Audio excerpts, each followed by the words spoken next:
Hello and welcome to Gaming Related. My name is Junior Monk. Hello and welcome to Gaming Related. And I'm the host and DM. I'm the host. Shut the fuck up. Of tonight's 55th episode. I'm gonna hit you. Of Thieves of Queens and Kings. I'm sorry, is there an echo? Are you guys hearing an echo? I think it's me. Yeah, I think there's an echo. Let's say hi to our fucking players. I forgot to turn off her mic again. Hi, players. I hope you're all happy. Hi guys. That was probably my favorite intro we've ever done, so I'm actually very happy. Thank you. I don't know. The one where Monk tells us all to show the fuck up. Still pretty funny. That one's pretty good. That's my top one. That's pretty good. Okay, I'm quieter. Okay, thanks for letting me know. Let's fix that. Let's fix that right now. Yeah. Anyway, players, how are you? I was having a really sad day until that moment, and I think it's better now.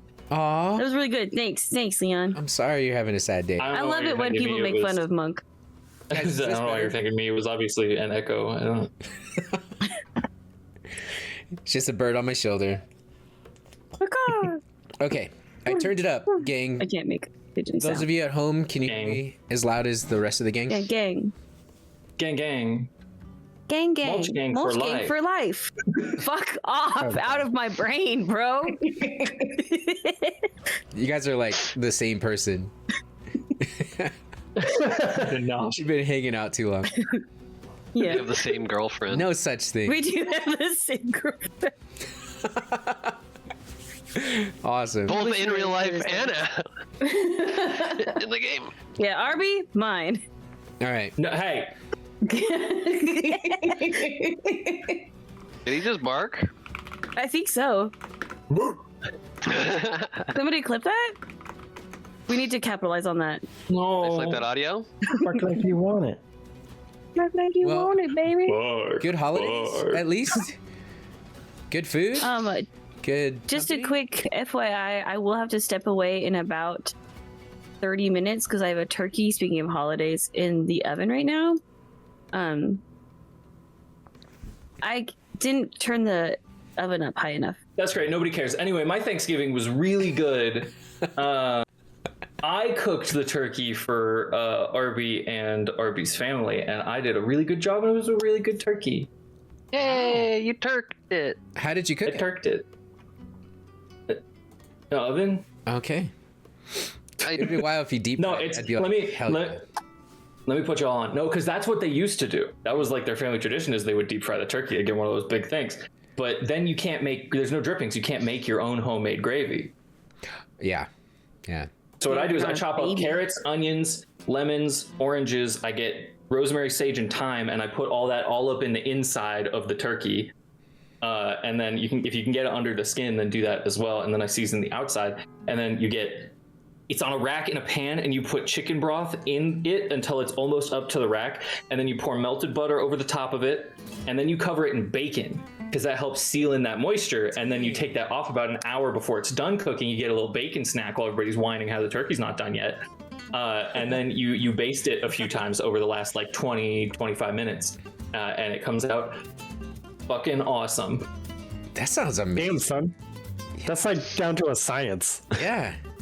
Okay. Dragon Cat. Call me Professor. Not turkey wild. Cool. Hey guys, in our Friday campaigns, Monk plays a professor, and it's absolutely hilarious. BT Yeah. dubs. I'm a professor. I played the professor in another game with Dragon Cat, except he was way psycho and but had the same accent and everything. It was cool. You made a psycho version of your already psycho character? I don't think he's psycho. He's just a little confused. But Professor Franzbach, my favorite. All right, gang.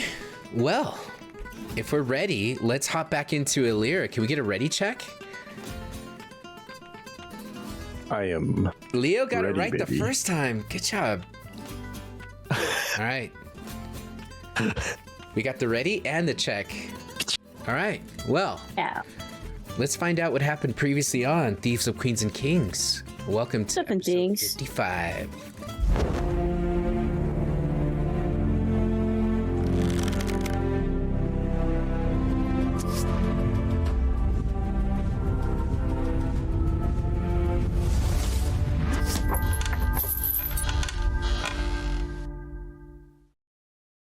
That sounds good, right?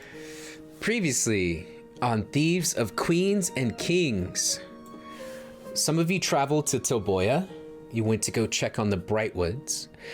Evelina asked for clarification to you, Yusern, on how to address you properly and also how to worship you. And your response to that was, as a friend. You also went to go get the keys to your new home. You have a new manor near the Skyport with Neb, your female butler. You were able to kind of check out the house. You also found that there's an underground tunnel that leads out into the bay for import and export. You helped rebuild Elmcroft after the attack from the dragon and the siren's song. You found a sole survivor in the rubble, Vordoon and Yusern, and it was a man named Regino, fiance to Leora Fenwick, the daughter of the innkeeper.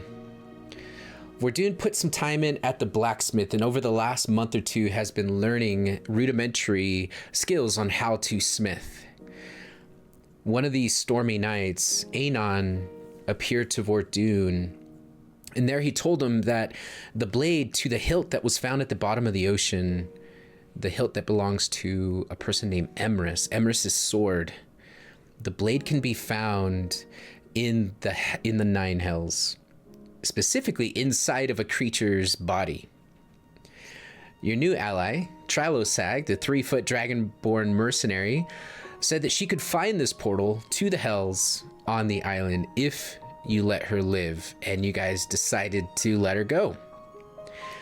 Xanafi went out and went out back to reconnect with nature, but also to find Scramp, her rat familiar. My boy.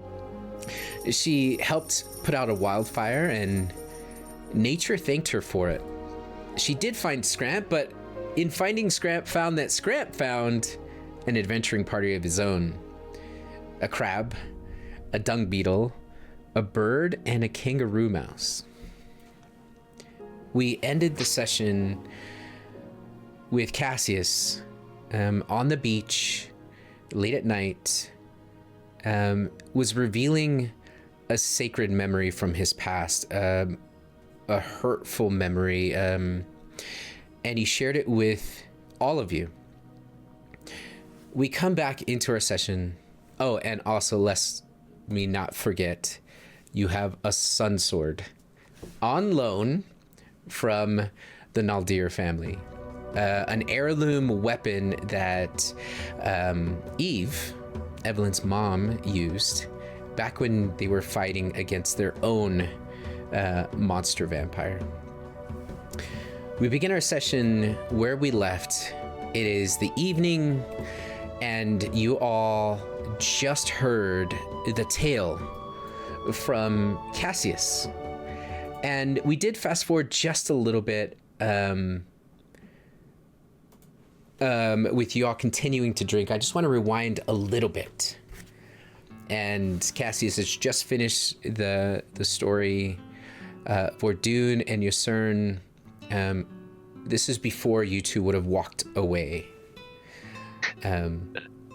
As you guys were back in the Manta Ray Cove. There's no clouds in the sky. It is a beautiful evening. What would you all like to do tonight?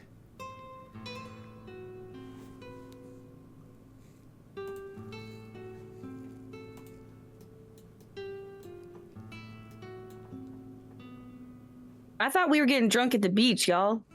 Yeah, I do remember Cassius falling backwards, taking Evelyn with him, since No, that was recon because he saved that con check.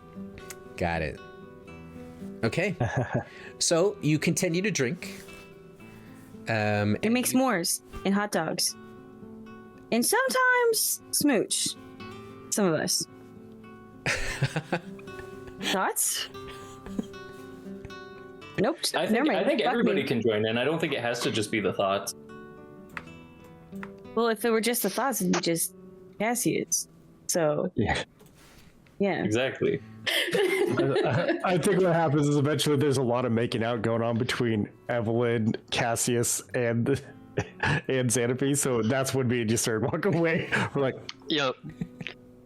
this is a good time to leave. I don't think we're there yet. I don't think we're at the blatant PDA makeout stage. No. We're too You shy. made out in front of Evelyn's parents. That was because shut up. All right. I Have don't you care. seen my Evelyn girlfriend? and Cassius aren't at the latent public BA stage yet. She told me and asked me to kiss her. I was sad. charmed. But I you was asked me charmed. to. Who am I I to say did. no to a lady?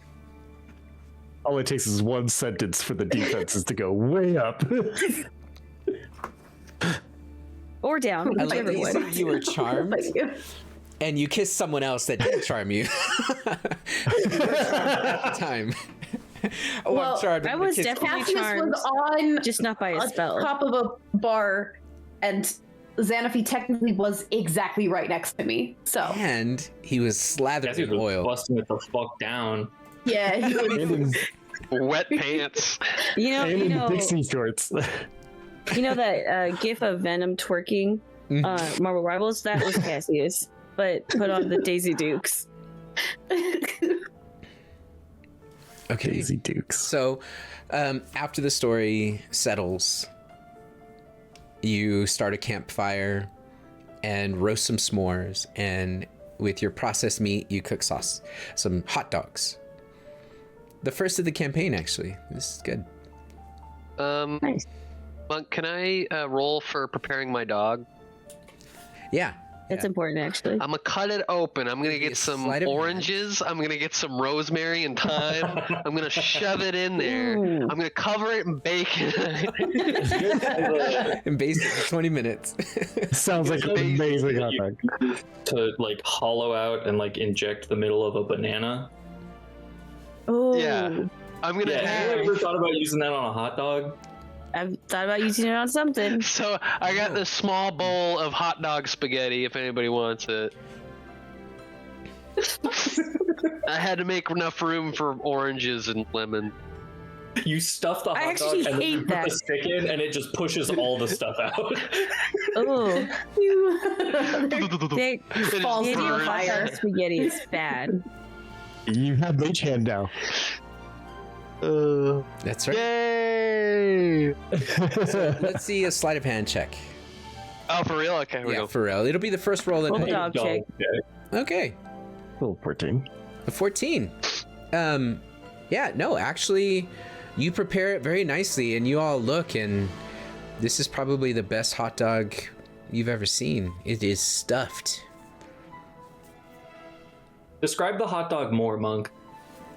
Well, it's kind of boiled, you know, like it's got the burn spots on it, but it's all the way around. It's got the bacon is kind of spiraling up like a candy cane, and the head is I split didn't open, and there's a hole with bring that. cheese coming out. Oh, Engage my other senses. What does it smell like? Shut up, Leon. We're done with the hot dog. Moving on. Enough about the hot dog. So, Shut up about the hot dog! Shut up about the hot dog! So you guys have Vinny, a can you make that into a wonderful meal. Is there anything else you guys would like to do?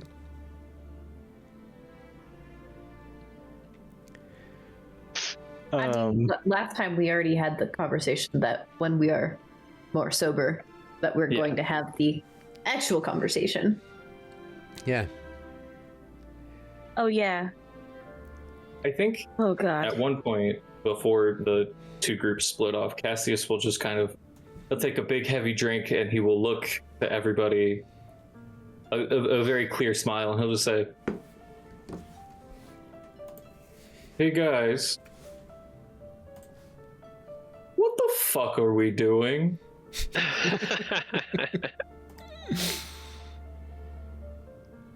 We're drinking on a beach, apparently. Right now, or just in general? Like in a grander sense. In a grander sense, I have no Yeah. fucking idea. you remember, like a couple months ago, when me and Yusern were just traveling and we were meeting up with you guys for like an errand, like a normal people errand that normal people do? No, I don't know what a normal people errand is. We were gonna go to Kmart. I remember it. We were going to Kmart. What's a We're Kmart? getting water balloons for Dune's birthday. Water?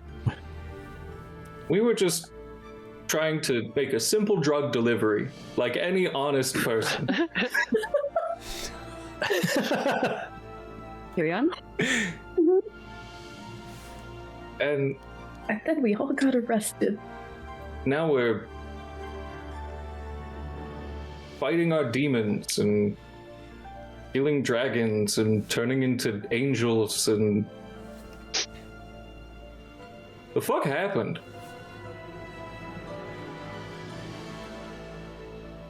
You all happened. That's what happened.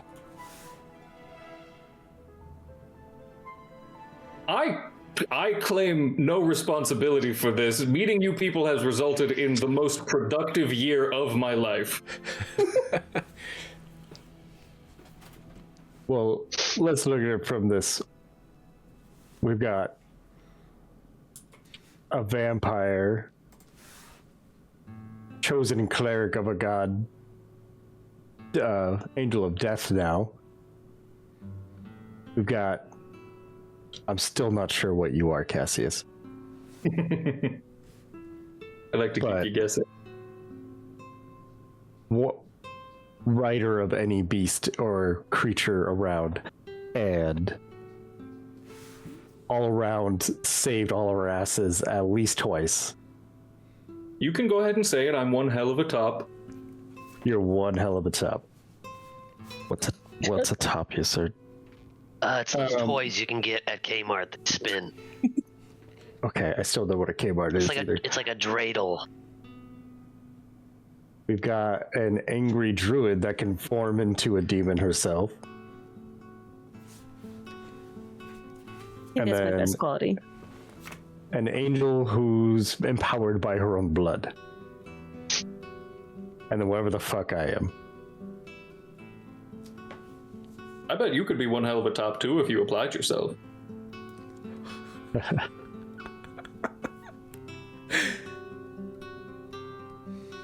Right, but you see my point though.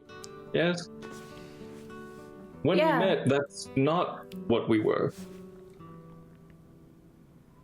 I don't know. I was still pretty angry. I was a wandering vagrant.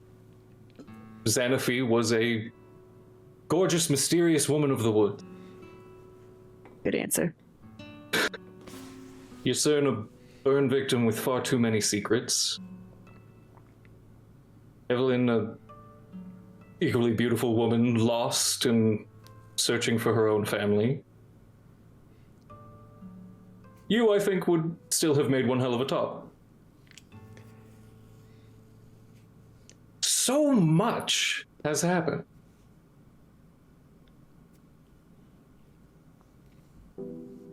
This is where my mom would make a joke about how the gods like to fuck around.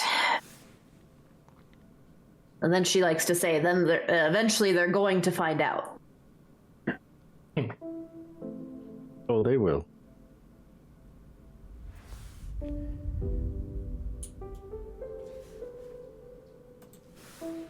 You guys not feel like it was a little bit of not just happenstance, but Divine intervention? destiny?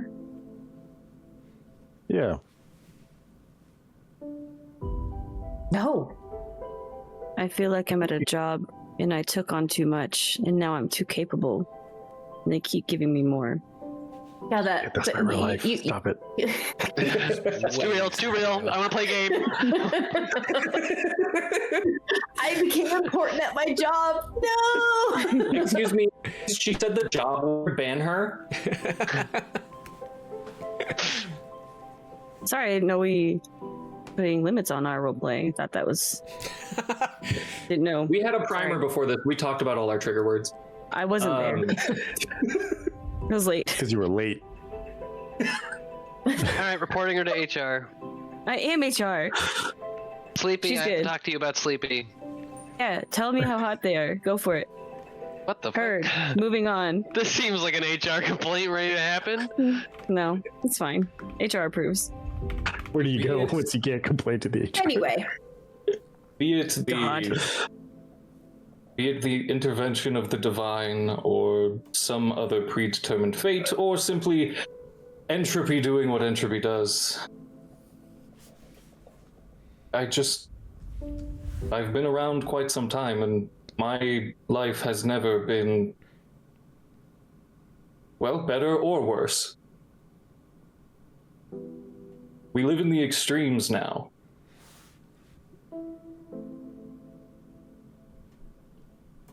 Thank you all.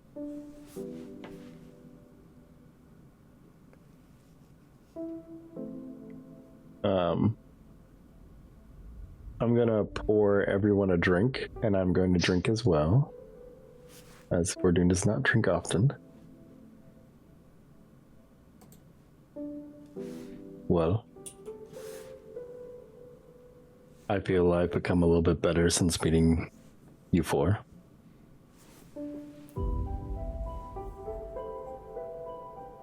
I feel less pissed off at the world. Hear, hear. I feel I've gained one of my best friends I've ever had as I look at Evelyn. And then Ysern like leans in.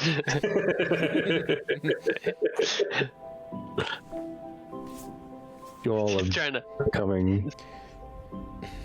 becoming much closer, but I believe we all have much further to go. And clearly this quest is not ending here.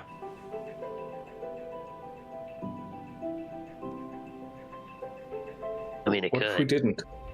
Yeah.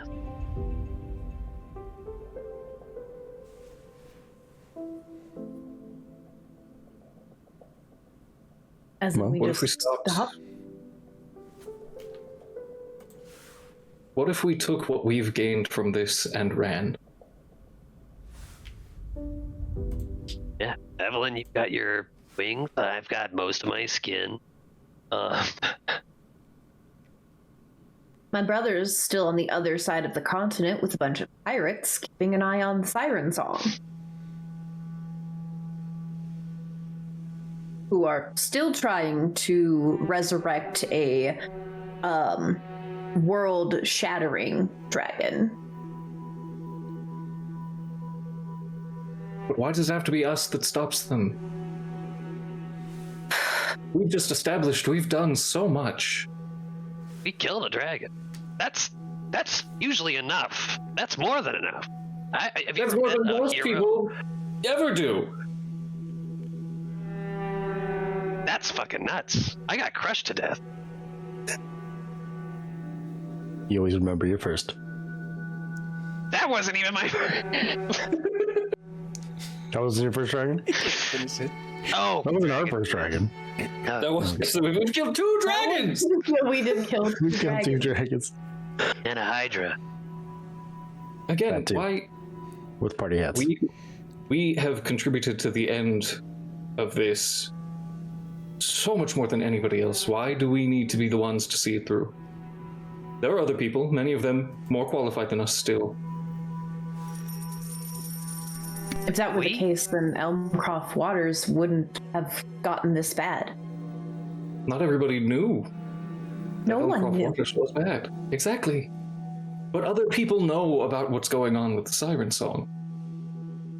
Now, but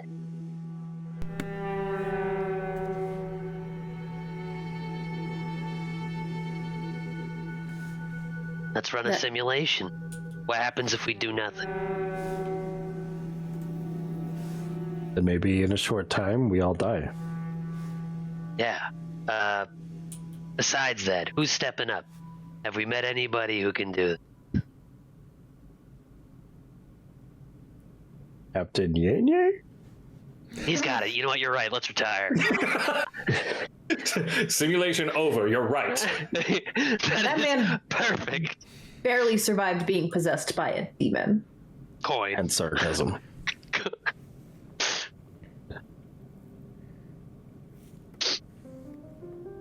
I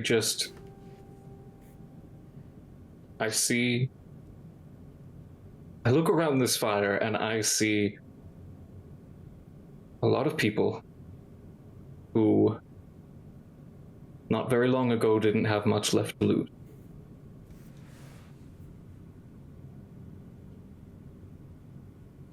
The journey has given us so much to lose.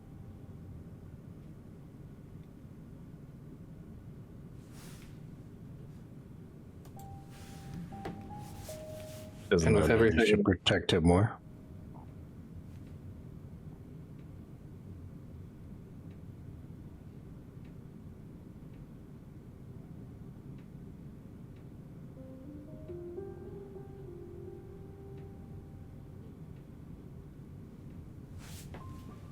If I wanted to protect you all, I would pull you far away from this place. That's where the divine intervention issue comes to play. Because yes, what if we did just drop it? Tell those we think who could help. My parents are going to talk to other leaders and nobles and try to get more people well knowledged on the fact of what is going on. There might be others who could help. There might not. We don't know. But if there are and we can walk away, what's stopping whatever pulled us all together in the first place pulling us back in?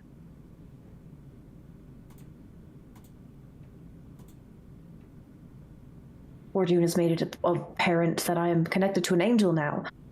If that angel calls upon me, I need to answer, I guess. You don't have to.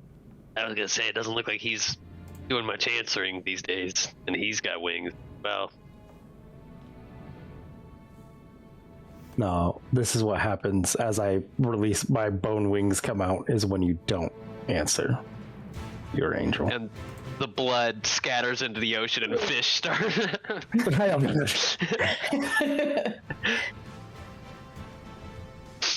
I won't fly again. Not that way.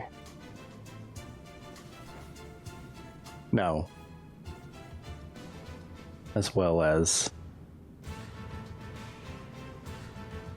I too once just sat by and was complacent, thinking that everything would be okay. And by the time I made up my mind to do something, it was too late.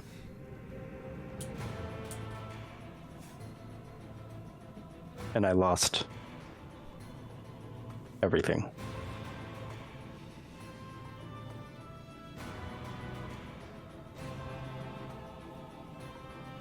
I don't care if it was divine providence, if it was fated, it was destiny.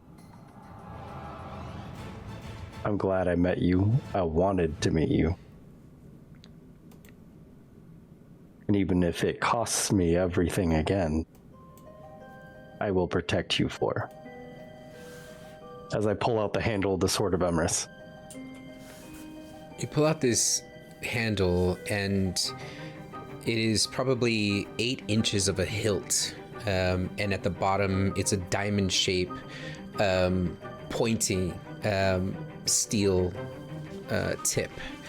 You see it curves around the knuckles on either side, very much like a fencing sword. But you see the blade itself is this dark purple crystal that's been shattered. It's not a metal or a steel blade. It's a crystal blade.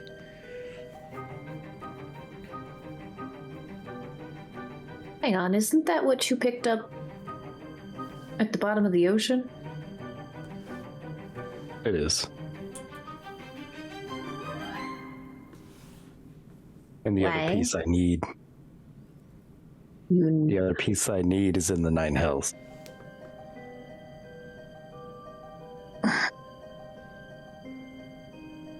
is exactly what I'm talking about. Well, If you you already all decide to leave now, I don't blame you.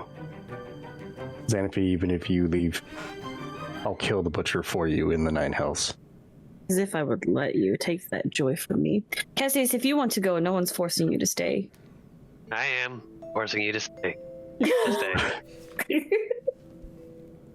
Okay. Do not mistake my intent. And he'll stand up and sort of raise the drink that Vordoon poured. Where you all go, I will follow. Just know that it is not without reluctance.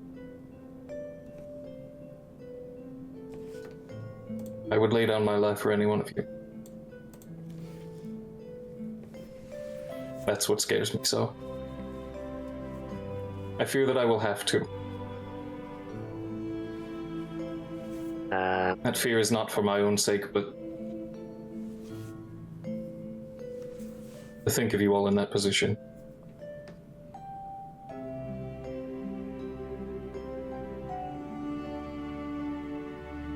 To the hells it is. I have been in that precarious position before. But I don't plan on dying anytime soon.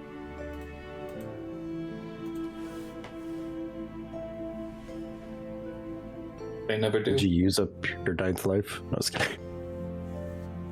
You think I'm down to 9 already? You asshole! I don't know what you did a while back. Definitely felt a little reckless to me, but Oh, yeah. That 9?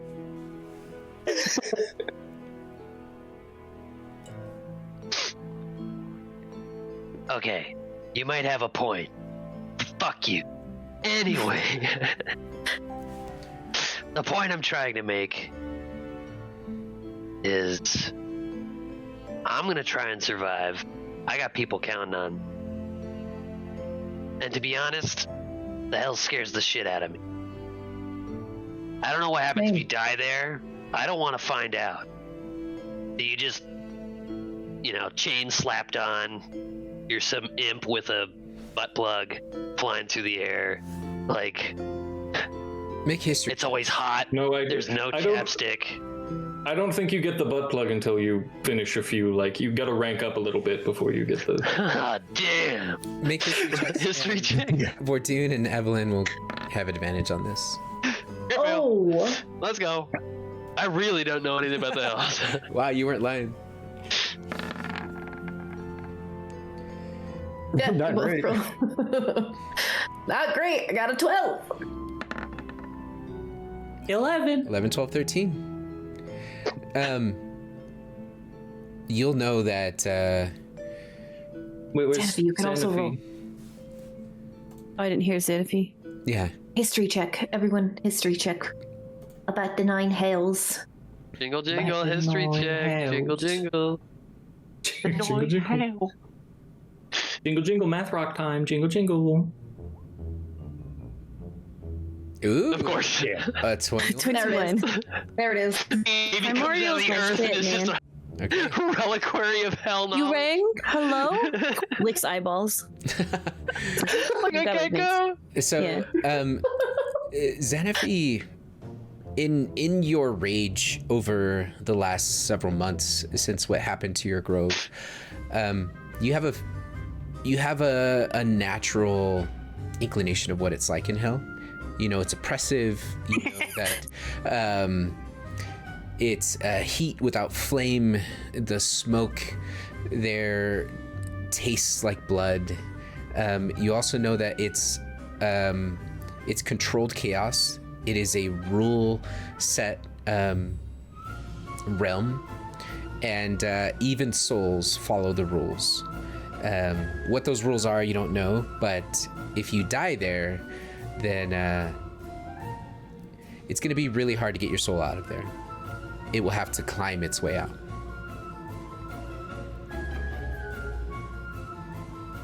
which could take thousands of years. If you die in the Hells, you have to play Hades, and Monk is gonna watch you, and you don't get to rejoin the campaign until you beat it in front of him. I hate that. I'm 47 runs in and I can't kick my dad's ass. Don't call me out like that. Fucking Wow. bitch. I Wow. was watching the run last night. It was rough. Okay, crazy. Okay, I'm just cool. I've done no better. Don't worry about it. The shield's pretty good. That's all I ever use, man. I can't use anything else. Punchy gloves would be better. Ah! Ah! Somebody cut his mic out. It's terrible. The plane is crashing. Get the black box. Well, All right. sounds like our next destination is the Nine House. Certain of us. I'm gonna look right at Evelyn. Need to be extra careful. Yeah. I'm guessing we're going to need more than an airship to get there. Well, apparently if you there's a remember portal correctly, down on there's this a island. portal here on the Elmcroft waters. Why the fuck did my parents retire here? Anyway, Maybe they retired here on purpose to protect it. well, they didn't know that, one of the parts of the halo of an angel was down here, so, I don't think so. So I just want to track for everybody how I felt throughout that last conversation. I was feeling really bad, and then, we all sort of talked, and I was feeling like a little bit better, kind of middling, and then things were kind of going up. And then I heard that we've been on top of a portal to the Hells this entire time. Not on top. There is just one in a very close-ish... It's on the island. On top. Hey, You you said wrong. you were top. You said you were top. It's not very top-like behavior of you right now, Cassius. It's a good man is versatile. Power bottoms exist too. Be nice. Wild. Wild behavior.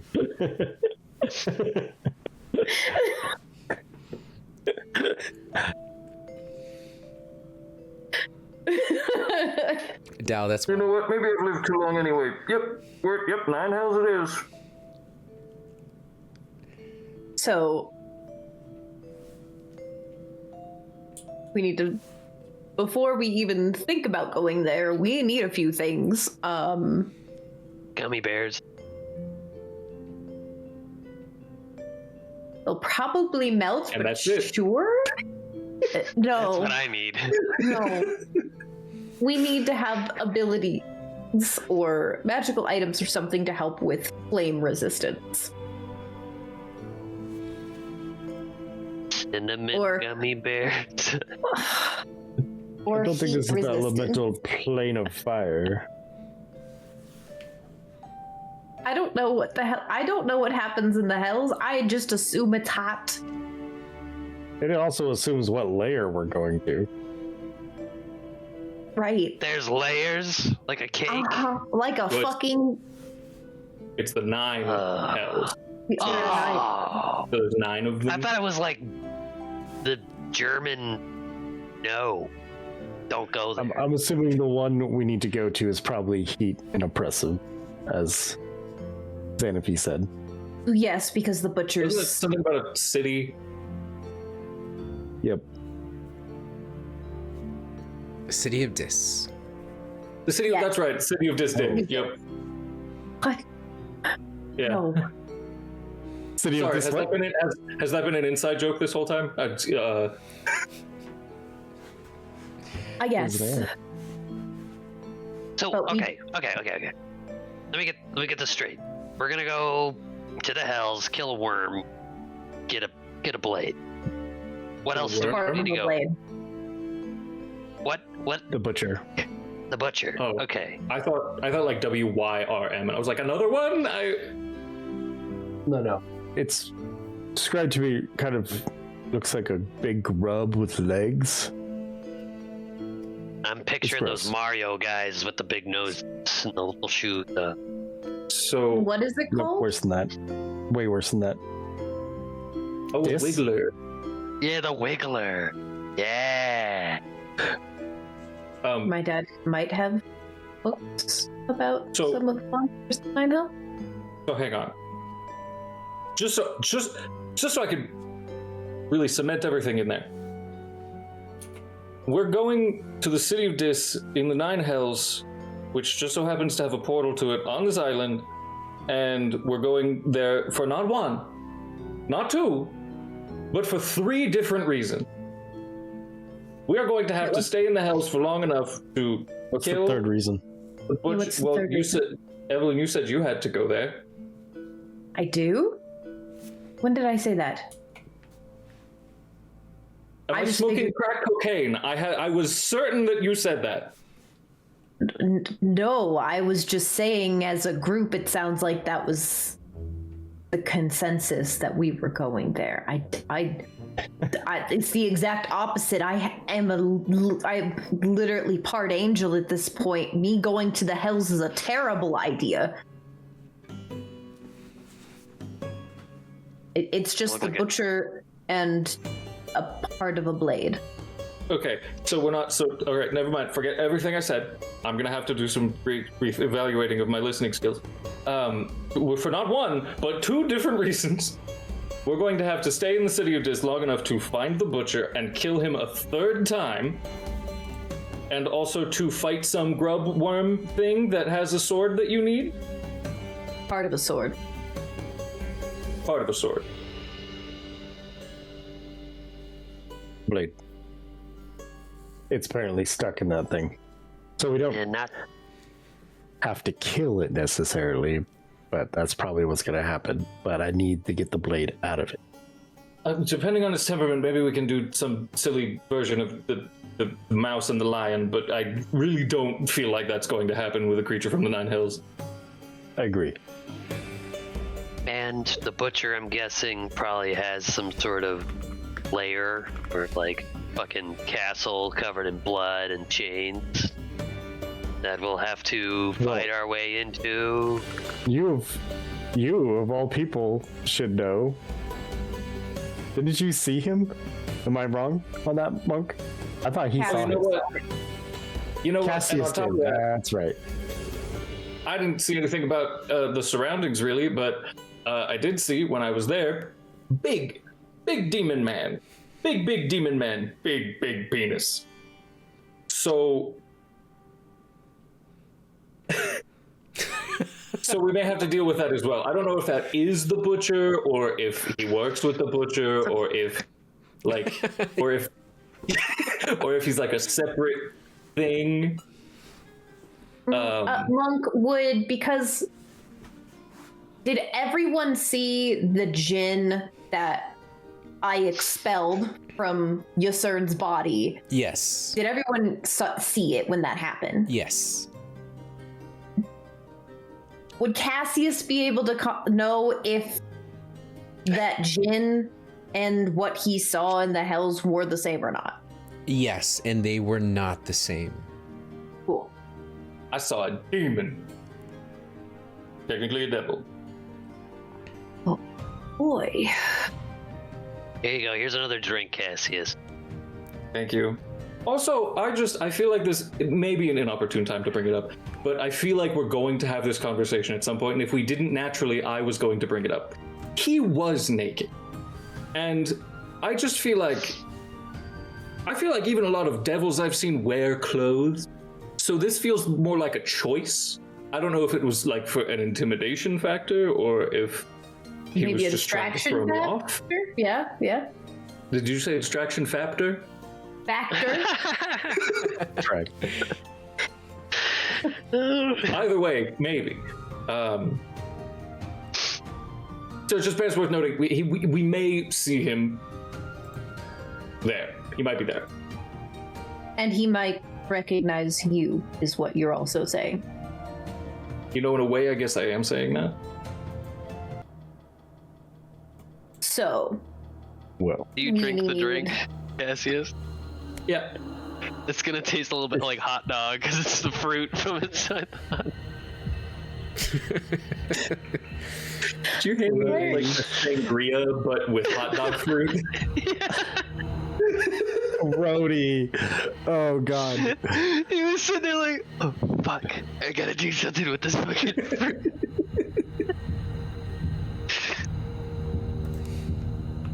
I both love and hate you for that.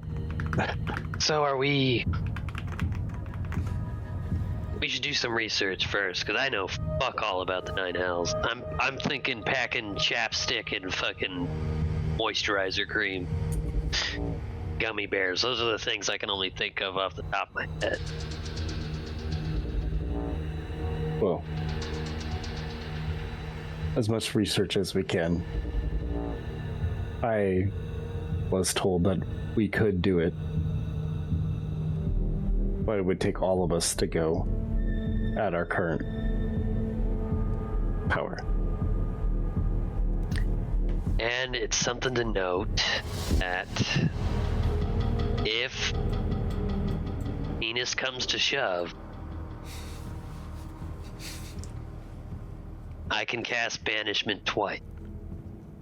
People need to get the fuck out. You will appear at a random spot in Alira, but you will be alive.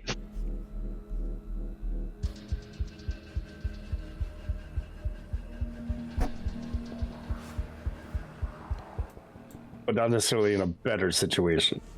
Not in the hell anymore. That's if you want to roll the dice.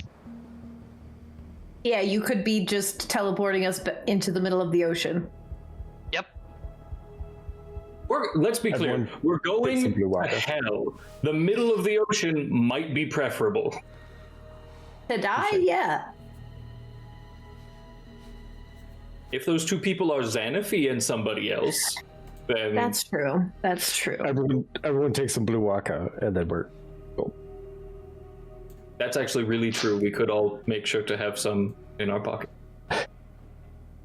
No, yes, sir, not right now. Listen, I'm doing it. I'm doing drugs right now.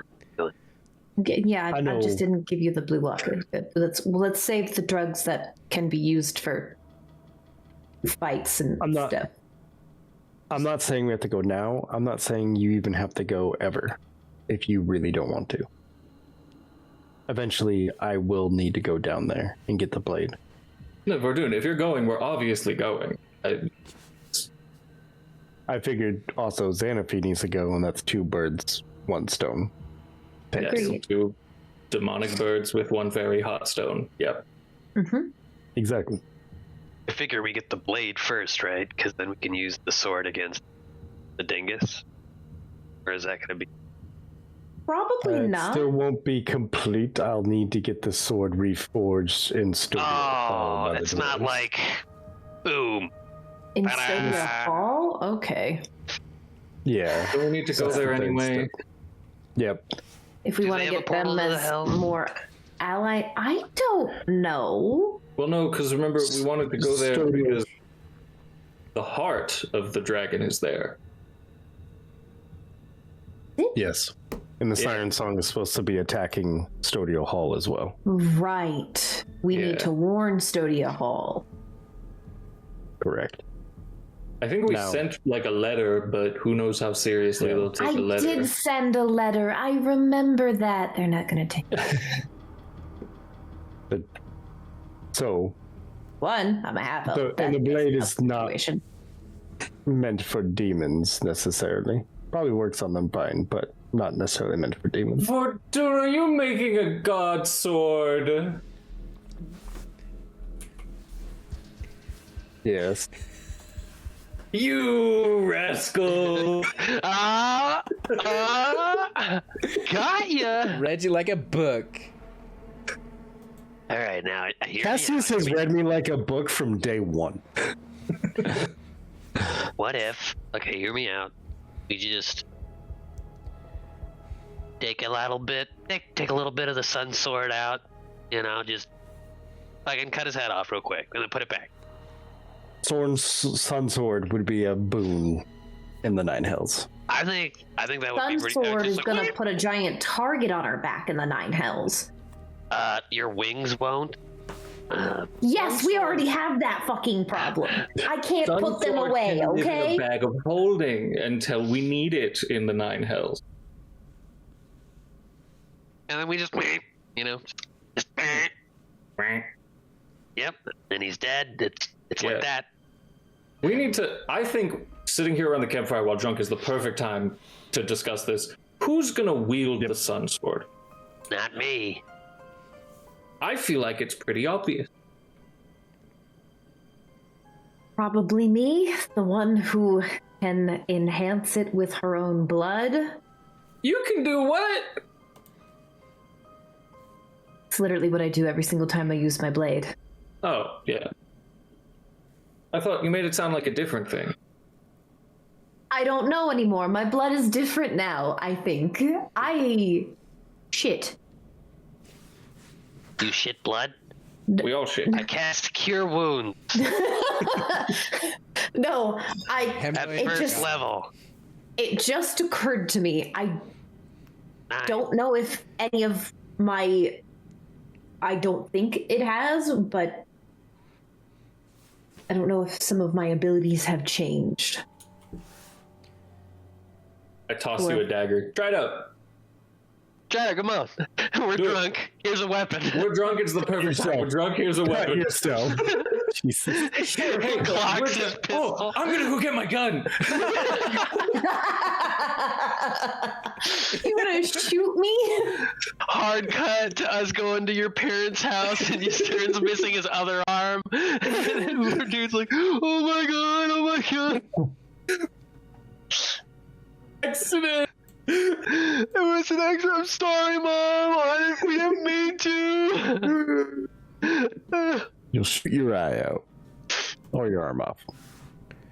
I usually use the Rite of Light, so this time I'll use the Rite of the Storm. Okay. What does that do? So, it's the same as the Rite of Light, but instead of doing radiant damage, I do lightning damage. Okay.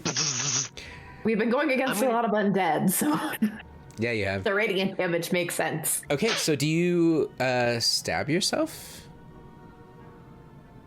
Not stab, just slice. Oh, slice. I did that once already during your puzzle. I ain't stabbing myself again. Nice.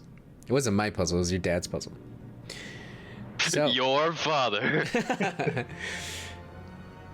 okay, yeah, you slash the way you always do before a fight, and your blood looks normal, and it drips on the sand,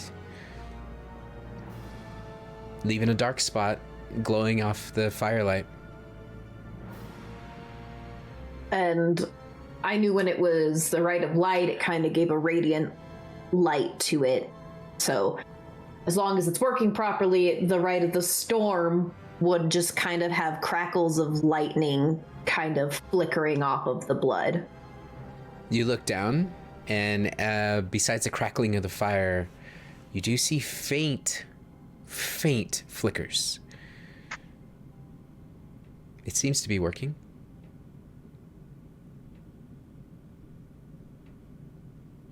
Good, you're good. You take the sun sword and do your blood magic and kill some demons. We're out 2 days, 9 Hells.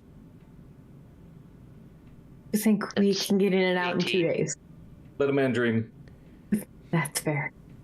First, we need to know more about how to get in and out of the Nine Hells as well. Just because we know that there is an entrance here on the island does not mean that it is easily opened on either side.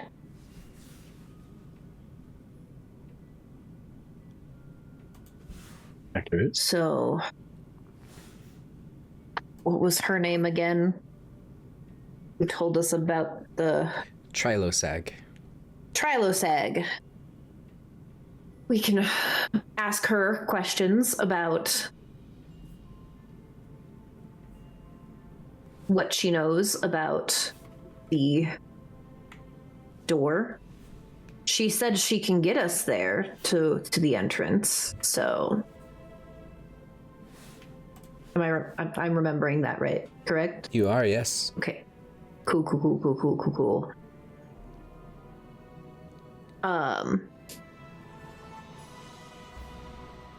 I think my armor is ready, maybe, possibly. I think I need to do a few more fittings. I also did want to go see if I could get a breastplate commissioned. Maybe increase my armor a little bit more, especially if we're going into the Nine Hells. Yeah. Come on, God, by the way, on this island, is there any magical armor, weapon, item shop here? No, you'd have to travel probably back to Toboya for that, amongst other The DM things. hates us. Got it. True. I thought that there was a magical shop, but that might have been alchemy. Correct. Yeah, it was just alchemical. So like getting stuff. Speaking of which, The Pope is here. no, my brain remembered that Evelyn did want to craft a few healing potions. Mm-hmm. Which you now can Potions. do. Definitely. Well, I could have done it before, but I just need the time to do it.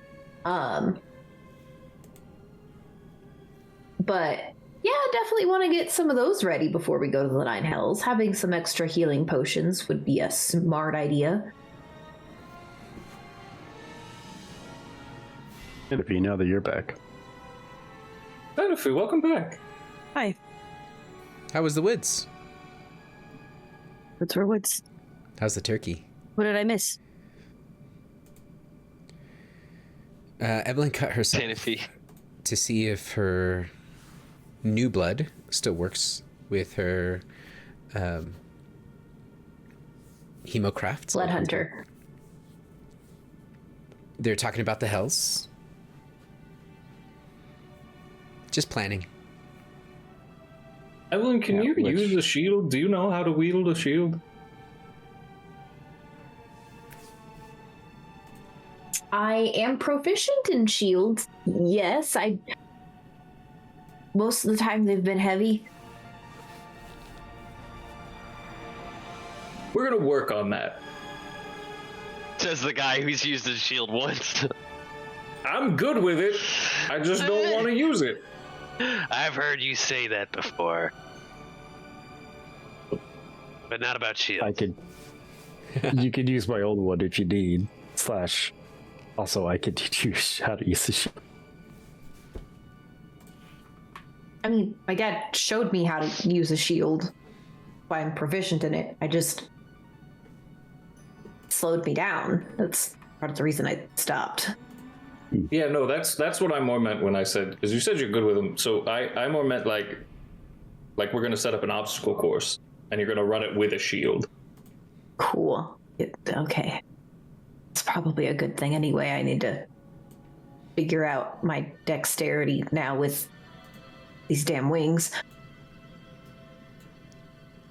So on the, Oh my god! And with a shield in the way, you're gonna be like a fucking Valkyrie. Oh, you're gonna be awesome. You are awesome, but you're gonna be more awesome. so on the third floor of your manor is your father's sparring dojo.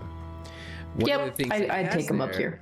is he does have one of those dummies that you hit one side and the other side swings around, so you have to hit and then block, Bruce Lee style. But if there's ever a place to practice, this would be it. We can always practice up here. Perfect. Before we have left the beach, though, I wanted to talk to Xanapy.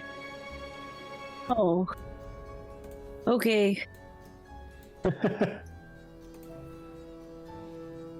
How are you feeling about going to the Nine Hells with the butcher waiting?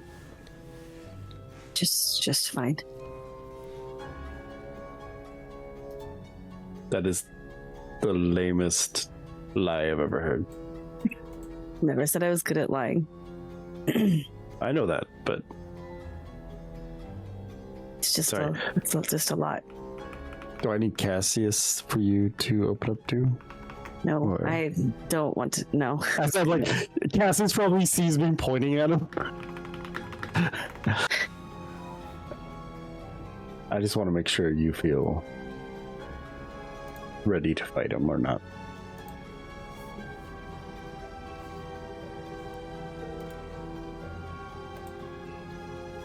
That is such a loaded thing to say. I don't think there'll ever be a time.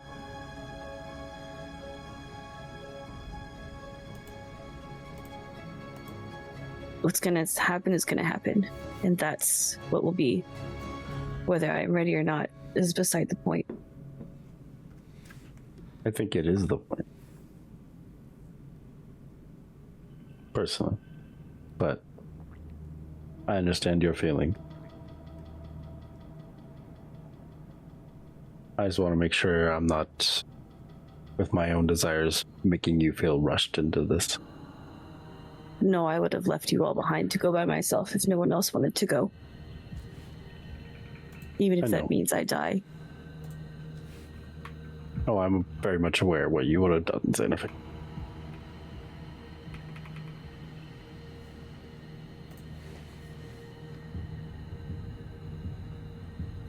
Of anyone here, actually probably everyone here knows, but the rage you have. It's not that bad. It's pretty a normal amount, I think. For a normal person or for our party?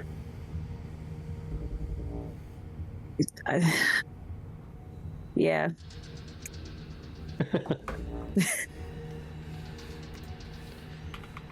I know we haven't spent that much time together, but I do know what it's like to lose everything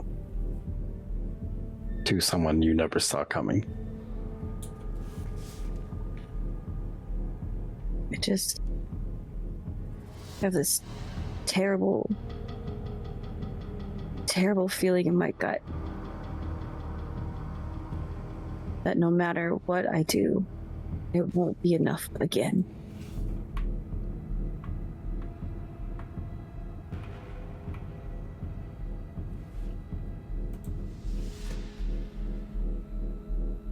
That I won't be enough again.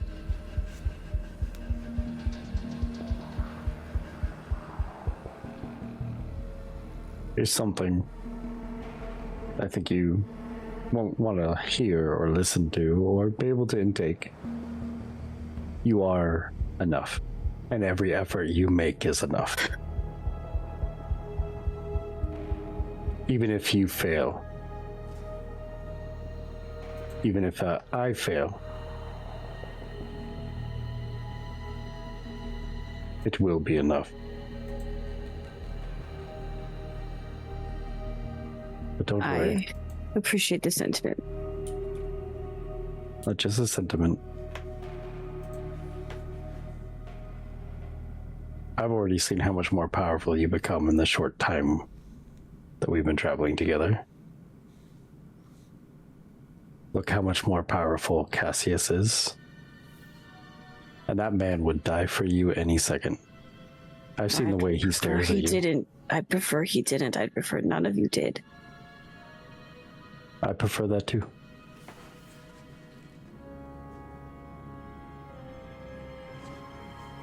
Everyone was saying Evelyn was fated to die.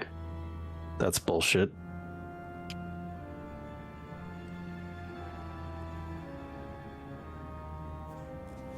Doesn't matter what the fates say, what destiny says.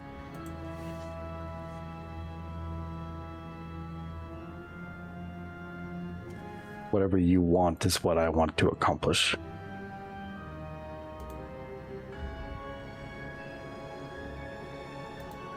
I feel everyone here feels the same. We've all been through our own hells. Just know you're not alone. Now we're about to go through an actual literal one. So that's pretty So cool. Should be cake then. Yeah. Sure.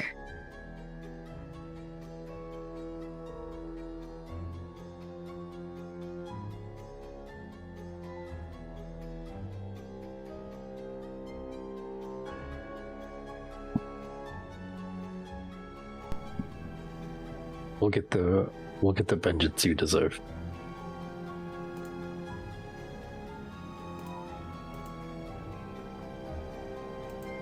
Or die trying. We'll get it. One way or another. We'll get it.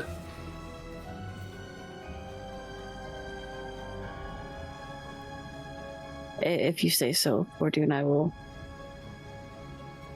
trust that.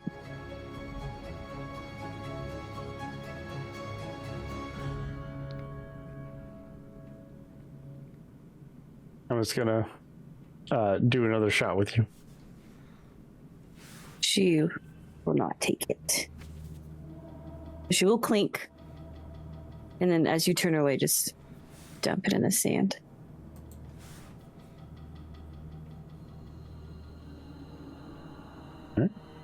I'll walk off. Verdun walks away. You hear the footsteps as he presses into the sand back towards the group. Any other conversations or anything else you would like to do this evening?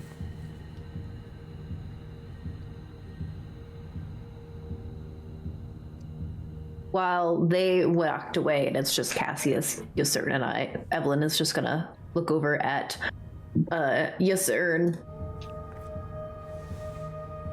and kind of just looking at the glass for a minute and be like, so at the crypt when you almost died, how much of that do you remember exactly? When you removed the curse from the cleavers. Oh, I thought you were gonna have lived some of the horrible stuff. No,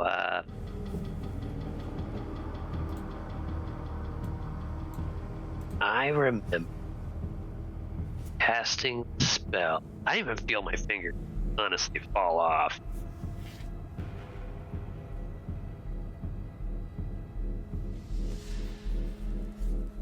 And then I feel like it got really warm.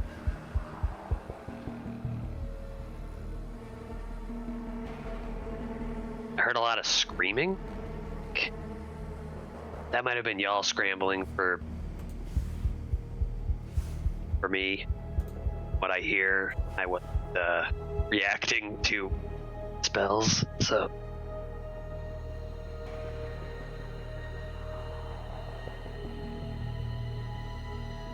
Not much. Why? Well, it had occurred to me that you probably didn't realize how I healed you, since I was trying to figure out how to do it myself. Did you cure wounds like me?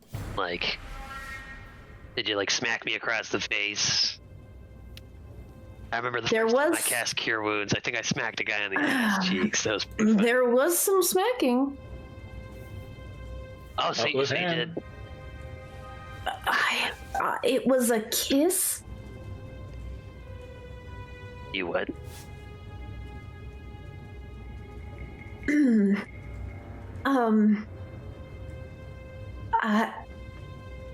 Ysern and Evelyn sitting in a tree. She kind of shoves you with her wing a little bit, like.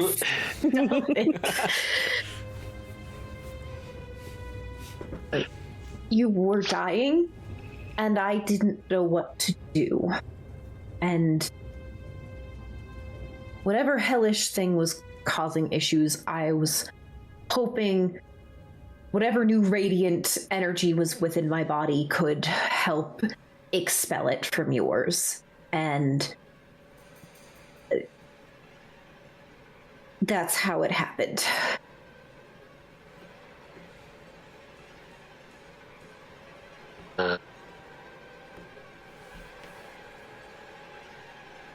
If you want to, if that, I'm sorry. He like clams up really bad. I do not know what to do with this information. And he stands up and starts walking away into the darkness. Cassie's gonna walk over to him, like kind of half jog up to him, grab him by the collar, and pull him back. No, don't do this. No. Yep, come back. Please. He's gonna spin him around. He's gonna put one hand on each of his shoulders, facing towards Evelyn, and say, "So your son, here's what you do, okay?" And he's gonna start whispering to him. He's going to say, "If you're not really sure how to react to the information about the kiss, what you say is, 'Thank you, Evelyn, for saving my life.'" Start with that. Thank you, Evelyn, for saving my life. And then look at this person. This person is your friend. You're comfortable with them. It's all well and good. Reassure them, because she's uncomfortable right now in this moment. Reassure her that everything is fine. That you're not going to freak out about this. I think that ship has already sailed, Cassius. I want him to say it. It's about positive reinforcement.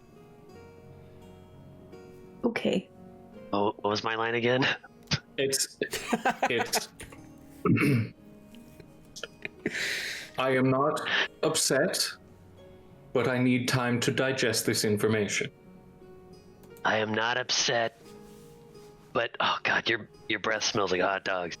I need time to digest this information. It's your hot dog smell. It's your fault, big guy. Takes another sip. Yep, exactly. Now a deep bow, and then you can go. Takes a deep bow. That was my first kiss, and then he runs into The ocean. yeah, it's into the ocean. You see him. He's only a few feet away. I really wish this worked on me right now. Just takes a big drink.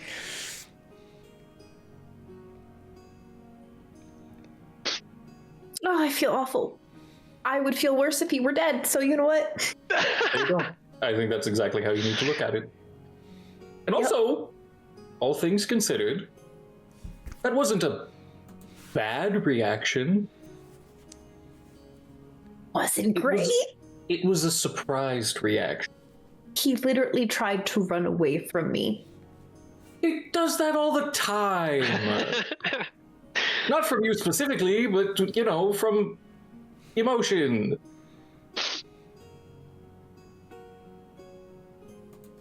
Just give him time. He's like a mouse. You made a lot of emotional noise, and it scared him. So he needs to go away, settle himself, and then he'll come walking back next time he wants cheese. All of that was an analogy except for the last sentence. Hey guys, I'm back. You got any cheese? See if he's got a whole bag for you, brother. Whole bag. That's when Xanathi walks up just holding a bag of cheese.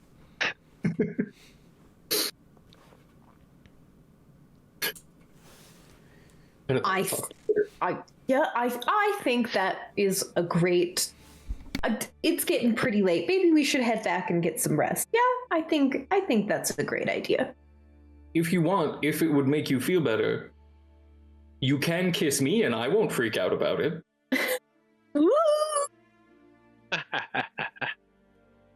Maybe a little later. And that's what me and you start and walk off.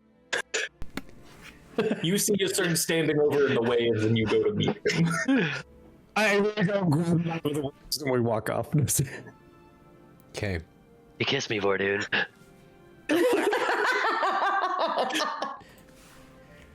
Oh, I know. I was right there. Damn. Wait, no, I was passed out. I don't know that shit. Yeah, I put you to sleep. Yeah, what the fuck? No, wait. wait. Everyone was awake. No, yeah, Everyone- wait, that was after the crypt. Okay, right. Yep. Yeah, this is. I was gonna say second time in as many days that somebody walks up to Fortune and says they've kissed Evelyn. Fortune's not surprised in any way or form anymore. Listen. Yes. People are pretty. Trying to stay professional in this group, trying to keep it real. It's going well. Listen, that's just I gotta threaten so many people. Because of Cassius' horniness, or what? If they hurt Evelyn, I gotta threaten them. That's, Oh, you know how it goes. She kissed me. All right, I wasn't awake. You seduced her in your sleep? I was. You saw me. I wasn't looking like this, I look like a basketball. Yeah, I gotta say, damn. Why didn't you want to get restored before? I thought I deserved my scars. I get that. Some fucked up way I thought they defined as a good person because I got them from a good deed.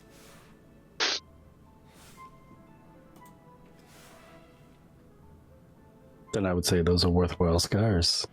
Along Well, with they're mine. fucking gone now, aren't they? Where? That's okay too. I got this sick arm ball though. Pretty cool, huh?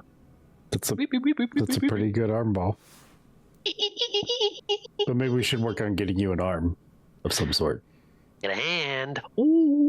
I bet we could find an arm for you in the Nine Hells. Ooh, hell arm.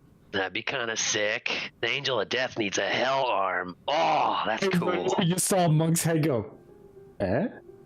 Not the slow Neuron nod. activation. I know, just the guess. Writing that down for later. Just get excited.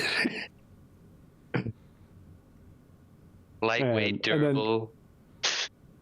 I think that's when me and your son will walk off, and that's when we'll talk about the Red Leviathan. Okay. The dog and I start crying. Yeah.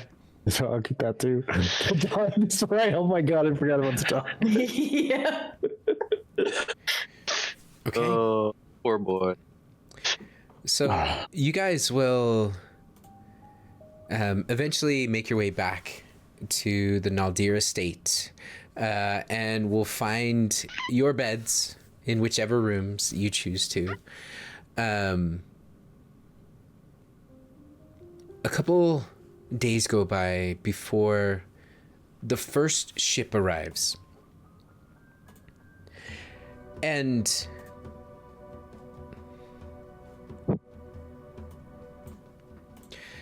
your mother comes out of the room, and she goes to fetch you, Evelyn. As she knocks on the door, she's going to just say, "Well, it's time.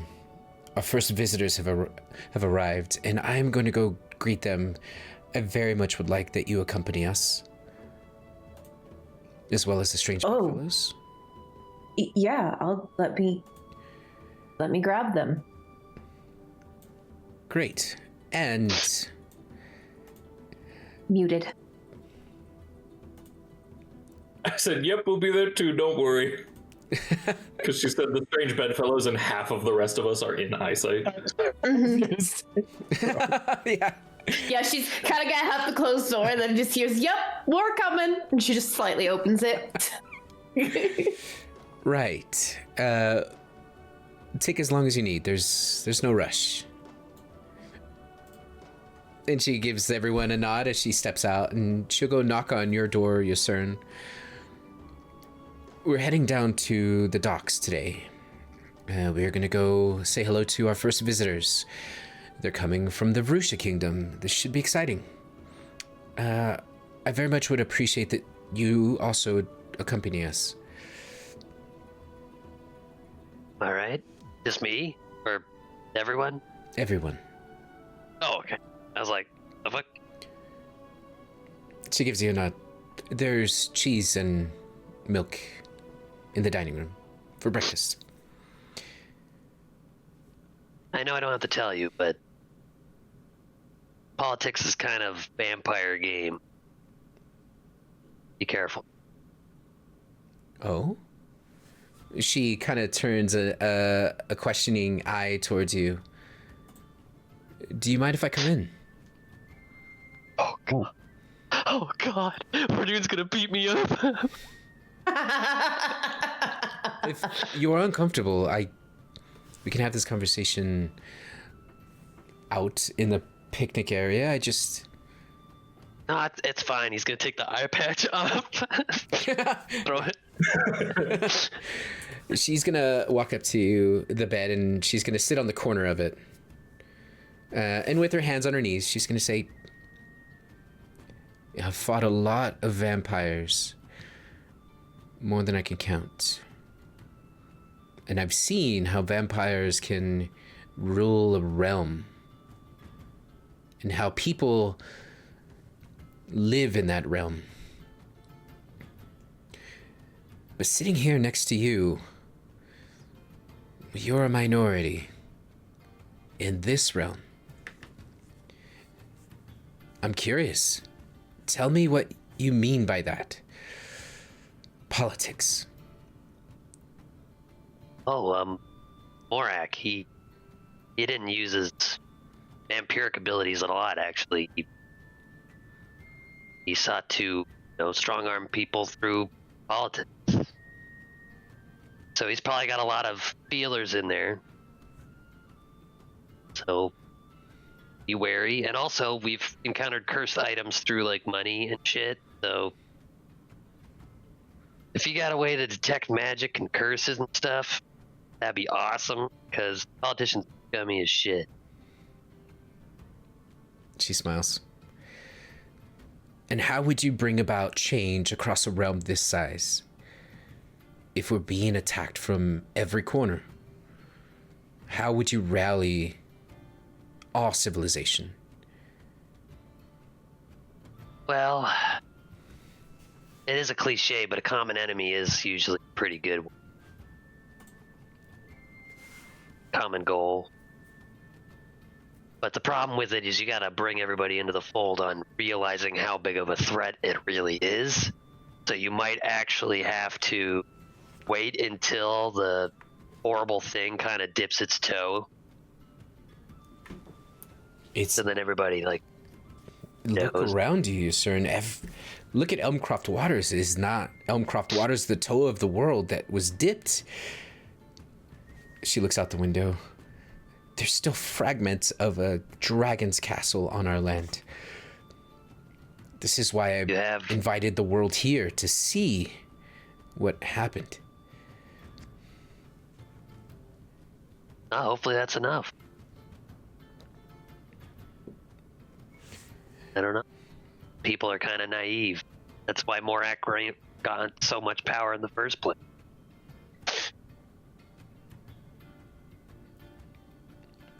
She gives you a knowing nod. Well, your courage is something I need right now, if I'm honest, and maybe a little bit candid. Care to going into the politic game? Well, don't get me wrong, I am cunning with words, but I'm only used to protecting my family, not protecting the world. But seeing how via E, your family, and I'm sure you have friends that are family, we're all connected, I guess. The dwarves from the Vrusha Kingdom are at our doorstep. I will ask a favor, your son. If you have an idea, would you please speak it? If and when the time comes. Sure. Thank you. We have a carriage awaiting. I'll see you as soon as you're ready. Okay. She's then gonna Take off this pirate outfit. She's then gonna go downstairs, and she's gonna find you, Vordoon, and you'll hear a knock. Are you still sleeping on the bear rug? Is that like your room from now on? Where's your room? No, I thought I was taking the guest room. Okay, she'll knock on the guest room door. Took the bear rug up to the guest room. I did. Move the bed out of the guest room. We're heading to the docks. We are going to meet some friends from the Vrusha Kingdom. I very much would appreciate if you joined us and accompanied us for this conversation. Sure. Are they real friends or are they friends? That is yet to be established. I've never spoken with them before, but we sent word and they responded in kind. As a matter of fact, they were the first to respond. Okay, The fact that they come left their intimidating. citadels to come to Elmcroft waters, well, that's saying a lot, I think. Right. I'll get dressed and be down shortly. Thank you. You all get dressed, and eventually you meet in the carriage. In the carriage, you'll find Darren and Eve, as well as the rest of your party. Are you guys dressed in fancy wear? Are you dressed in your armor? How are you geared today? I got my armor on. I can't be caught with my pants down again. That crab fucked me up. Noted. Yeah, he learns. Now you know why I proud of sleep you. in my armor a lot. Cast a death ward on myself as well. Cassius has probably got like a half measure on. It's probably like his finery, like his regular clothes, the long boots, but he'll have like a leather pauldron on and like a few little bits and bobs that show that he's ready. Yeah. By this time, Evelyn, all of your wardrobes were complete. It's been a month or two since you requested them, as well as any additional formal wear that you would have matching for the strange bedfellows. If you had any of that commissioned, it's ready. But yours for sure. Yippee! Dibs on Pink Ranger. Dibs on Pink Ranger. Ah! Yeah, that's right. I don't care, actually. Dibs on Green Ranger. Fuck! Guess I'll be brown. Oh my god, Brown Ranger. Let's go. Shout out. Thank you. Wild. Okay. Evelyn would probably do something similar to Cassius, not full formal, but at least armor, just to show that she is prepared in case something does happen, but still looking nice, respectably. Okay. Dressed like you were going to do like a swordsmanship display for nobles. Yes. Okay. So you all make your way in the carriage through Elmcroft waters. The road has been rebuilt. You see the burn scars of the attack from the siren song is still there, but the rest of the land is now tilled and the orchard is back up and running. When you head down to the docks, you're going to see that there are several ships out, most of them from the Naldir family, but then you see that there are 3 ships that look completely out of place. You could see that they are reinforced with steel and metal. You see that there is these giant blue and white sails. One of the ships has an angled front, and the entire front of the ship opens like an eagle's mouth, and as it opens, a ramp comes out of it and lands on the dock. You see that a herd of ram are going to be corralled down onto the docks, and you see that the ram themselves have mounts, and sitting on the mounts, you see there are a dozen dwarves of different heights, and each dwarf is wearing white furs on top of blue and gray leathers as they are making a procession down the docks. Your mother and your father hold hands. Eventually he puts his elbow out and she puts her arm through his elbow. And you can see, Evelyn, that your mother is breathing quickly, and she has just a faint glimmer on her forehead, just faint beads of sweat. And you can see that your father also notices and kind of elbows her in the ribs, and they kind of smile at each other. You're standing at the top of the docks, and all of the people of the Elmcroft waters have made way as you see at least 12 ram walking towards you. Your mother's then going to say, the Vrusha Kingdom is the very cold tundra to the north. I'm sure you knew about it as you were close, being in Tilboya. We're grateful that they heard our call. Good luck, everyone. Evelyn leans over to Cassius for a second. Wasn't that where the lady you guys were traveling with wanted to go to?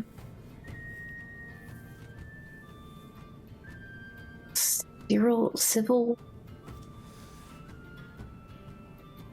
The one that shot Where you. did you say again? Vrusha. Rushka. Yeah, Rushka. Vrusha. Oh, Vrusha. I don't remember. That's fair. That's fair. Last time I saw her, We did tell her to go fuck herself when we got to Tilboya, so I donated her familial bow to pirates. I remember that, yeah. So, eventually, the ram walk up to you all, and then they start to split off to the sides, and you're going to see that there is a female dwarf who, on top of the ram, is about 6 feet tall. She is going to throw her leg over the ram's body, and she's going to drop down, and she stands, even as a dwarf, tall, maybe close to 5 feet. She has a very big bulbous nose. She has a braided mustache and a beard that's short and trim with golden jewelry just braided into it. She is going to carry on her side a glowing golden mace, and you see that there's green jewels that are lining the hilt and the pommel. As she hops off, she's going to put her hand up, and she's going to grab another dwarf's hand, as he is going to hop down. He's shorter in stature, but he is square. You see, he also has a very large nose and these big bushy eyebrows that are white. His hair on top of his head is bald in the front and grows all the way around, all braided white hair. You see these giant hooks that are braided into each one of his braided hair of his beard. And then he's going to say, as he puts his hand up to his chest and puts his head down, you're going to see the female dwarf do the same.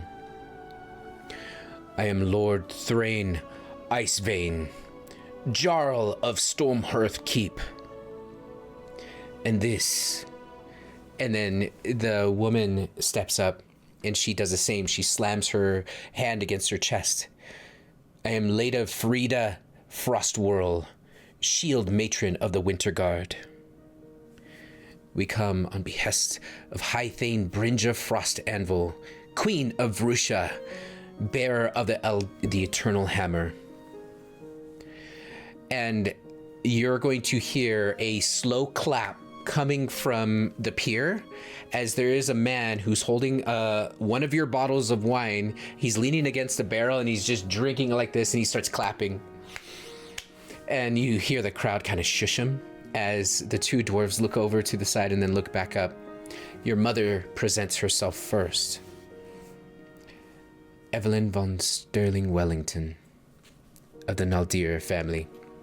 And this, and she looks over, and your father is going to stand, and he's going to put one hand behind his back and the other hand up to his chest. You've never seen him do this before.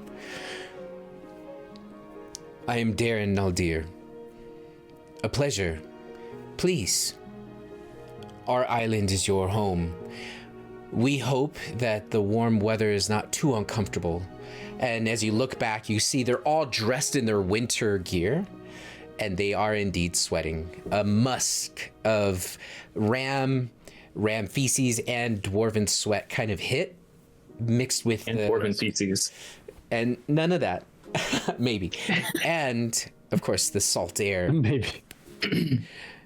And then Evelyn is going, or Eve is going to look at you. And this is my daughter. She will hand and bow, similar to they did, in a respectful way. I am Evelyn Naldir. They do the same thing as they bow. And these are the strange bedfellows, as she points to the rest of the group. The dwarves, you see, are going to make eye contact with each of you, and I need you all to roll insight checks. Yay! Oh! Favorite. 21. 12! I got a 11. Okay. It's 2 12s tonight. Okay. Seems to be my number. E and Xanaphi, you... I mean, yes. Yasern got a 21. Right, yeah. E and Xanaphi, you catch them clearing their throats a little bit, just faint, as they're making eye contact with you. Yasern, what you catch is they have a look of recognition, and you see their bushy eyebrows raise, a little bit confused, and then oh yeah, go ahead. Towards who? Can I tell who they recognize? Maybe it's the name, the Strange Bedfellows. Strange Bedfellows. You're gonna see Lord Thrain Icevein. The Queen received your call. We would like to assess just how out of hand this attack went, and the so-called siren song, what they are up to. You're gonna hear the people of the Elmcroft waters are gonna start to pipe up, and you're gonna hear them kind of call out, "What more evidence do you need? We lost dozens and dozens of us. Their castle fell out of the sky," and your mother's gonna interrupt. She's gonna say, "You come on the cusp of us rebuilding after a terrible slaughter. We were under the oppression of the siren song for months. If it weren't for the Strange Bedfellows, we would still be under that oppression." Lady Vrita Frostwhirl is going to look. We brought soldiers. We brought our own cattle. We hope to help in every way possible. We have a ship full of resources. The rams are not only mounts, but they are amazing pack animals that will protect your herd and your cattle. the least we can do from our kingdom.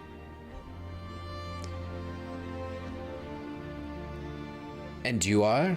As both dwarves look up to each of you.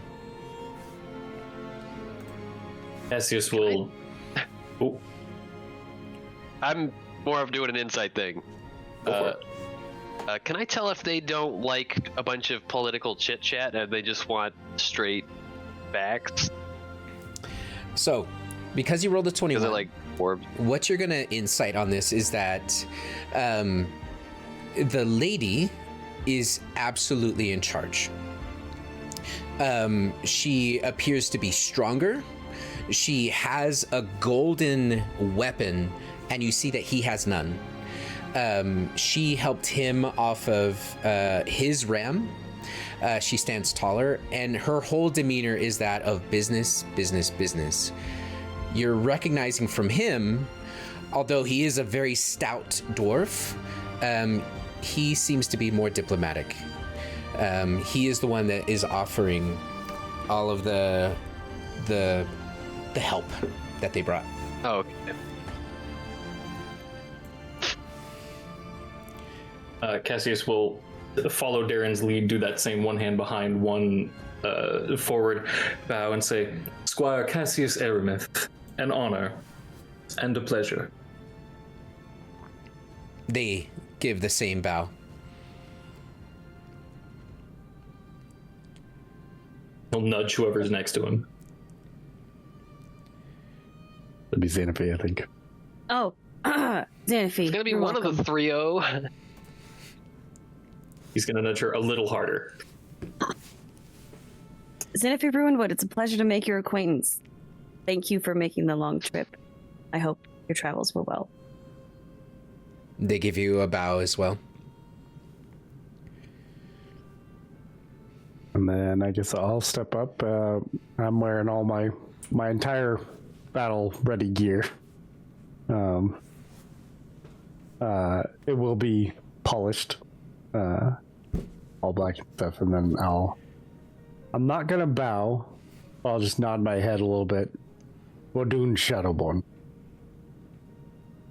They look through the helmet at the glowing eyes faintly behind the inside of the helmet, and then they give a bow of respect.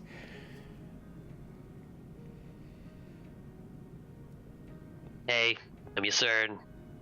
I don't remember my last name. You guys want to see a dead dragon? She's going to immediately speak up.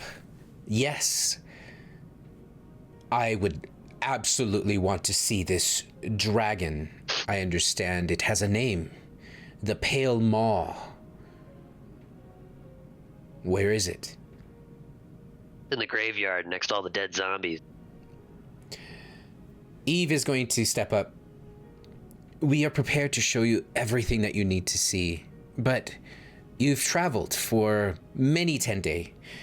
Please, come with us. We would very much like to welcome you properly. As a matter of fact, we just had a wedding, so we're kind of in a mood to celebrate. Before we get into everything that there is to discuss, please come. And you're going to see Lord Thrain is going to say, my lady, that would be wonderful. And then he's going to whisper something to Lady Vrida Frostwhirl. Make perception checks if you try to hear what they're saying. Oh, I'm gonna be a little. I got earlobes now. I can Oh, correct shit. my. Watch out. I have this. 21 for Evelyn. Damn. Okay. I guess I don't have earlobes. You've lost Me and earlobe Cassius just like privileges. me and Cassius just bump into each other and we're just like, what? Somebody in the crowd farted and we got distracted. We're both chuckling.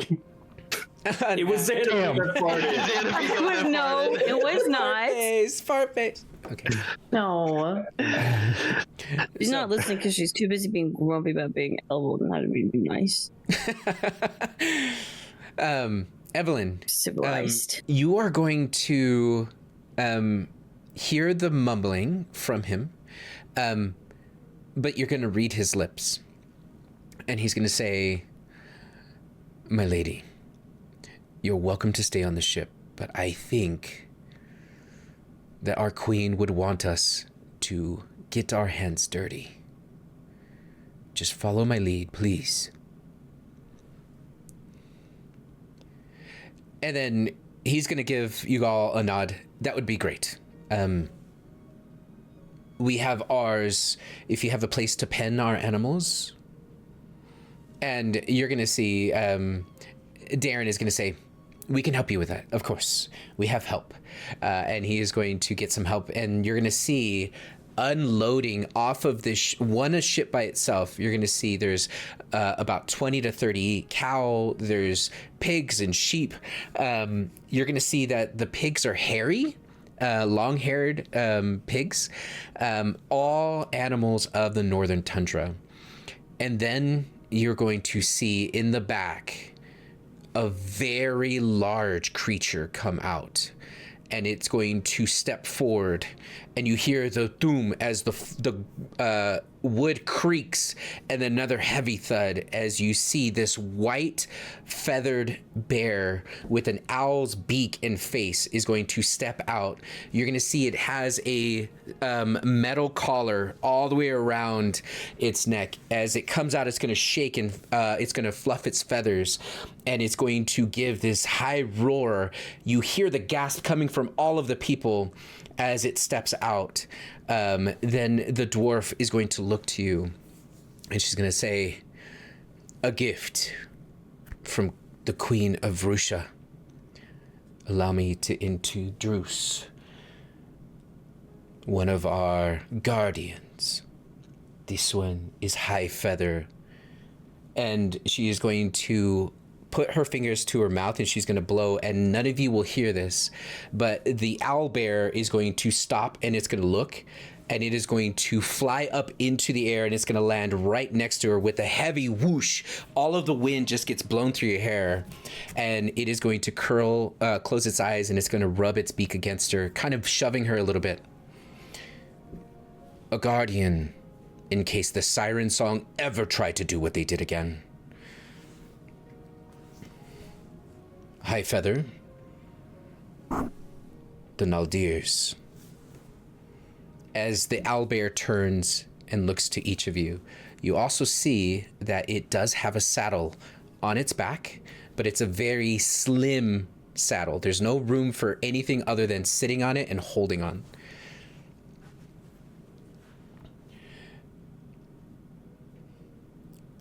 "I must warn you, High Feather, she is sentient. She has a mind of her own and a personality. Watch your fingers." I nudge Cassius. Do not. Darren is going to say... I would actually like to do that. I want to lean over and whisper into Cassius's ear. "Do." You already see him. I can see him. He's half ready. He's half ready already. Darren is going to say... What did he say? Well, does High Feather require stables?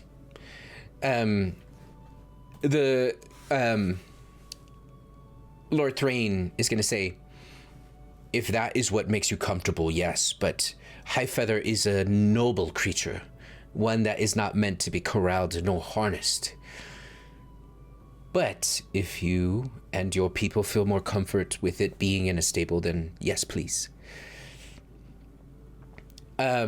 Your dad is going to say, "Was that a yes, or you know what? We'll take care of it."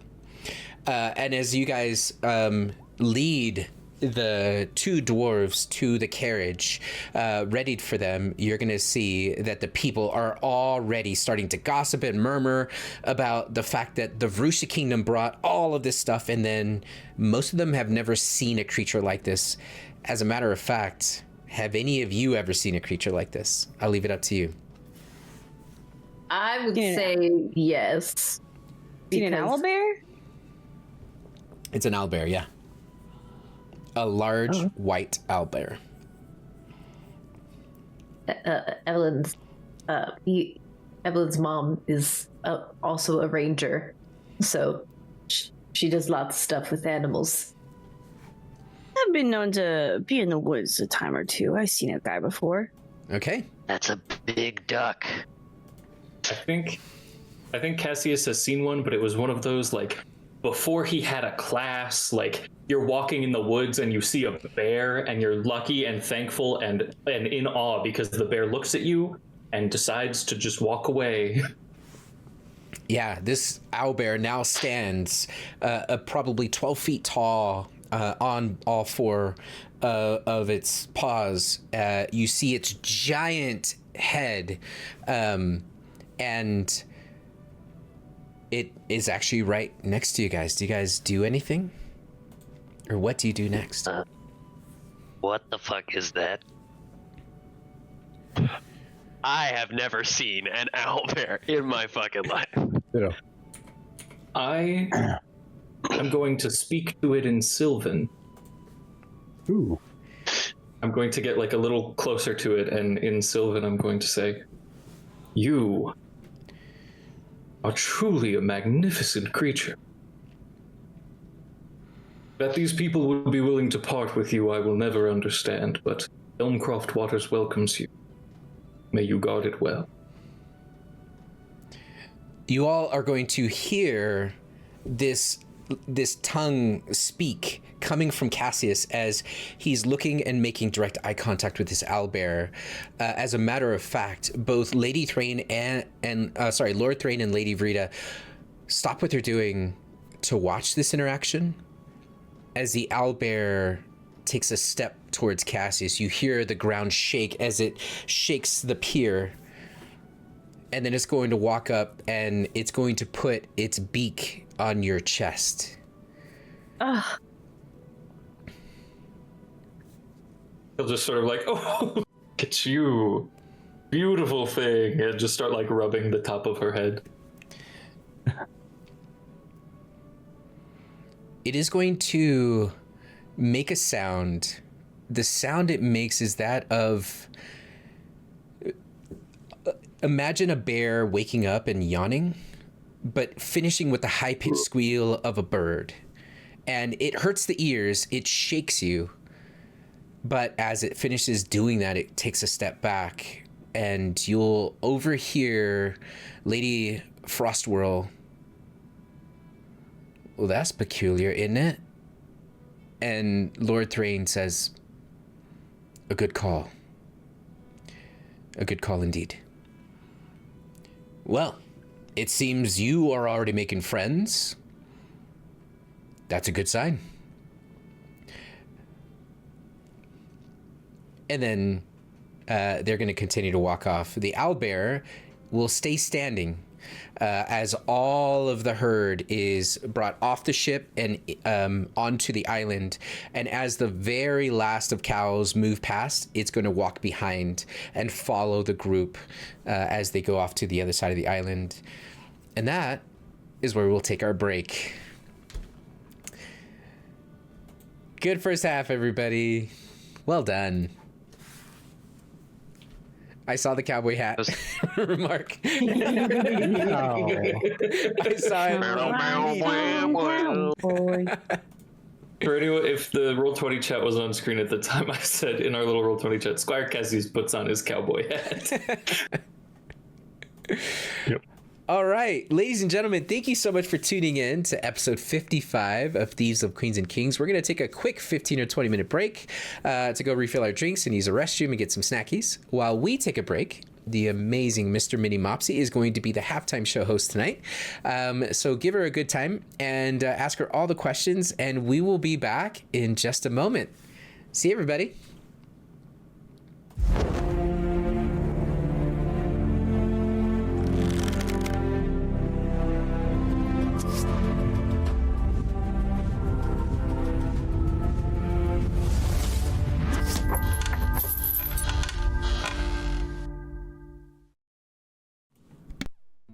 Hey everyone, welcome to the Fireweed Inn and Tavern. I'm your host, Mr. Minnie Mopsy, but you can just call me Minnie.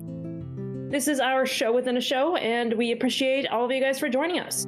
For today's halftime show, we're just going to do another show Q&A session where you guys in chat can send in questions. Questions about the campaign, about me, about any of the other cast members, or about life in general, and I will answer them.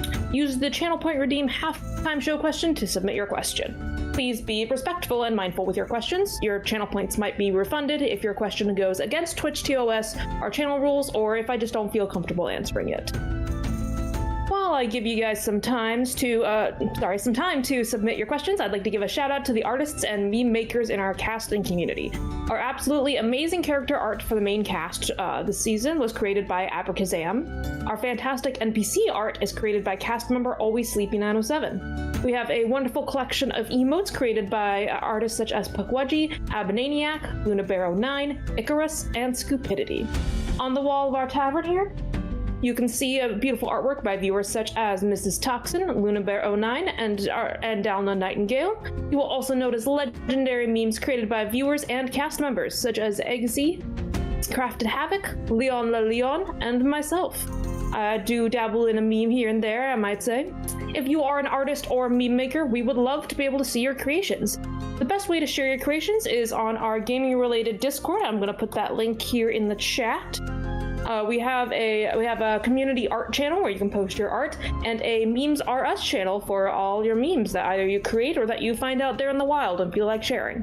For those not using the Discord, you can also share your artwork by tagging us on Blue Sky, Instagram, and TikTok. Let me put those socials here in the chat for you. There we go. That was a little delayed. For formatting purposes, landscape orientation is preferred, but it's not required. Go with what your heart tells you to do. If you share your creation, it may be featured on the wall of our tavern in a future episode of Gaming Related. So without further ado, we'll jump into the Q&A questions. If at any point I run out of questions, then I'm just going to start chatting about the first half of this episode. You're going to get to hear me yap and dive into some analysis of what's happened and where I think we might be going. So, looking at the chat here, I don't see any questions yet. Looks like from just before we went to the halftime show, we had Mimir Gaming 1 type in that possibly, what if this owlbear was a polymorph dude?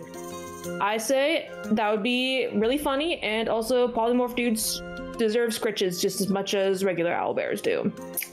I'm Minnie. Hi, Tree of Rebirth. Welcome in. So glad to see that you're sticking around. I hope your night's going well. I hope the packing's not too crazy. Hi, I do some art. You do more than just some art, Dal. You do a lot of awesome art. And you can see during the slideshow, there's going to be at least one piece from Dal that will crop up there. She does super awesome stuff. All right. Ooh, we have our first halftime show question. I'm curious, what are the preferred pronouns for everyone, party/chat, as everyone is comfortable answering? Ooh, a good question. So I'm not going to answer for any of the cast members, just in case they have any changes that I'm not aware of. At least as for myself, I use she, her pronouns. And yeah, if anyone in chat wants to put in their pronouns, feel free to do so. But again, no pressure to do so. But it's always chill to know like how you should be able to refer to someone. So yeah, and I just use she, her because it's convenient. I found out so far I have about 8 blankets. Ooh, so I'm from Alaska originally, and when I moved down here to Oregon, I had so many blankets, and I ended up getting rid of like half of them because I knew I wasn't gonna need nearly as many here. And so I still have though, like, let me see here, I've got that one on the couch, put one away, one still in the dryer, and then I put the one winter blanket on my bed, and then I have another thin one. So I think I'm down to 5 blankets, which is still kind of too many. I don't honestly need that many blankets, but I like being comfy cozy. Let me just take a sip of something because I'm thirsty, which is a reminder to everyone to, if you are thirsty, go ahead and drink some water. Even if you're not thirsty, go drink some water or something. I'm not drinking water right now. I bought myself a nice bottle of champagne for Thanksgiving, and I'm working my way through it. And that cork was a bitch to get off, I will say that. So I am very happily drinking this bottle now that I finally got it off. All right, moving on, since we don't have anything else in the chat, I'm going to talk about the first half of this episode so far. So we've had a very, kind of continuing in the same style as the last episode and part of episode 53. We are having more downtime, more low-key times with the strange bedfellows, where in this case, they weren't just, gonna take a moment to relax. They were starting to kind of wrap things up and look forward as to, let's see how far we've come and let's see what are we gonna do next. And I think we had a really interesting conversation from Cassie's here where he was saying, well, the Cybersel's still out here there. Do we have to do anything about that? Is that really our responsibility? Like, we have done our part more than enough. We have done more than should have been expected from us. Do we just keep doing it? Like, we don't have any responsibility or moral obligation to do so. And frankly, after what happened on the island, there was a lot of very tense moments where they were gunning for Evelyn. Yasern got knocked down. There was a whole lot that happened where I think he's got an awesome point. I think it's awesome to talk about, where there's kind of so in D&D, there is kind of an idea that generally the parties tend towards the more heroic, tends towards the heroes that, will do the right thing, that will, go against evil, whenever they see it, and don't necessarily need, a monetary reward, don't need any external factors or whatever to motivate them to do it. It's just because, it's something that's hurting people, we're going to put a stop to it. And so I think that was really interesting to see that kind of this moment where we really got to, kind of dig in deep to, okay, yeah, this is a reminder that the strange bedfellows do a lot of good, but that doesn't necessarily mean that they're, always heroic, they're not selfless, I guess. They are heroic, they're not selfless per se. They're intervening because, in this case on the island, it's because Evelyn's parents were in danger. They intervened with the druids because that tied into Xanafie's past trauma and Xanafie wanting to try and prevent what happened to her druid girl from happening to somewhere else. So I think that's going to be really interesting going forward when we see them going to the Nine Hells, where they're not on some do-good mission. They're not, trying to vanquish anything really. They're there for a sword for Vordoon's own purposes, and they're there for the Butcher. Again, going back to Xanafie's backstory, and also Vordoon's, going for a creature that is purely evil, but specifically has done evil things to the party. And so I think that's going to be really fascinating to look at it with that bent, where they're still going to do a lot of good on the way, but not necessarily for selfless reasons. Going back to chat here, I've been getting a lot colder where I live, and I love cozy, so blankets are a must. If you feel comfortable, feel free to share a general area where you live. Like, for example, I live in Oregon in the United States. I don't get any more in depth with that. If you want to share, feel free to. Otherwise, totally cool to be anonymous. But I do love myself a nice, good blanket. Like, I keep my house here at about 64 degrees because, I don't feel that it gets that cold here. And then B, it is really nice just to have a blanket and be super comfortable and wrapped up, and that cozy feeling that you don't get just from existing at room temperature. I find it interesting that it's a reminder that they are adventurers and they are human, not heroes the way a lot of people think of. Yeah, so I think that's a good point, that they are adventurers and they're not just, in a way that makes them, I think, more complex of characters too. They're not just like, oh, I'm gonna do good in the world and I'm gonna stamp out evil wherever I see it. They have complex motivations, whether that's rooted in their past trauma or current trauma or, what they want the future to be. It's very much centered on them as characters and their own goals and their own motivations. And so it's for storytelling reasons, it's a very good way to do it. I will say, we love classic, heroic, epic heroes. I've played a campaign where that was kind of our vibe, is that we were epic heroes. Like, we, once spent 8 months sailing across the ocean and then traveled into the Shadowfell to try and stop these black clouds that were swallowing up towns. Like, that was definitely the vibe of that campaign, but it's also super interesting to have heroes that are heroic kind of as, a secondary thing, where the first thing is what they're doing is advancing their own interests, and those interests just happen to, be also making the world a better place in the fallout from that. I'm your northern neighbor. I'm in Washington, but I'm also someone who enjoys the warm, not so much cold, LOL. Well, howdy, neighbor. Welcome. Yeah, Washington is my neighbor, and it's still so fascinating to me. So I have some friends that live in Washington, and I've driven there. And growing up in Alaska, the notion that you can just spend a few hours and drive to another state is wild, because it takes like 2 or 3 days to drive from Alaska to Washington. You have to go through a whole nother country to do so. Utah here? Yes, sirree. Yep, Monk lives in Utah, and I've actually been down to visit him. It's pretty cool. He dodged me the first time, and then one time he came up here to visit me, and then he dodged me that second time. But we made it work the third time. He couldn't dodge me again. Man, I get so thirsty when I talk. My apologies. I'm gonna also drink some water. So, where were we? Going back to kind of chat of the first part. So, in talking about their goals and where they're going, they talked about. It seemed like they kind of decided that they're gonna go to the 9 Hells, which is pretty big. That's a pretty big step, and it's a really interesting step in Dungeons and Dragons when the party has their first plane walk, when they go to another plane of existence. That takes a lot of energy generally. In this case, excuse me. In this case, they have a portal that's already made and ready to go that they can just... I mean, I don't remember all the details of if it's just as simple as hopping in, if they need to do something to activate the portal. I mean, the fact that it's been laying there all this time and there haven't been a huge amount of, demonic incursions means that there must be some sort of protective layer over it. But still, they already have the means there to get there. But now the problem is surviving there. That's going to be a whole nother issue because, another plane of existence is going to have its own rules, going to have its own politics, and furthermore, there's going to be a lot more creatures there that are going to be not even just dangerous, they're going to be adversarial, they're going to be malicious. There's going to be a lot more fights I expect to be happening, a lot more, fights that crop up here and there. I'm also very curious, though, to see if they find any allies down there. It sounds like one of the places that they're going to is specifically a city, the city of Dis. And who knows what sort of other adventurers might be there? Who knows what sort of other demons or devils might be looking to make a deal with the strange Bedfellows to cross off one of their enemies? This seems like a party where I feel like they would be willing to work with a devil or a demon, again, if it advanced their interests and didn't, if it wasn't a sort of thing where it's like, oh yeah, we bring you back with us so you can wreak havoc on the world sort of thing. If it's like, okay, you help us survive in this place and maybe we take out an enemy of yours, especially if that happens to be the butcher, then it's like a win-win sort of deal. So I'm very interested to see where that goes. I'm very interested to see how much research they're going to do before this point.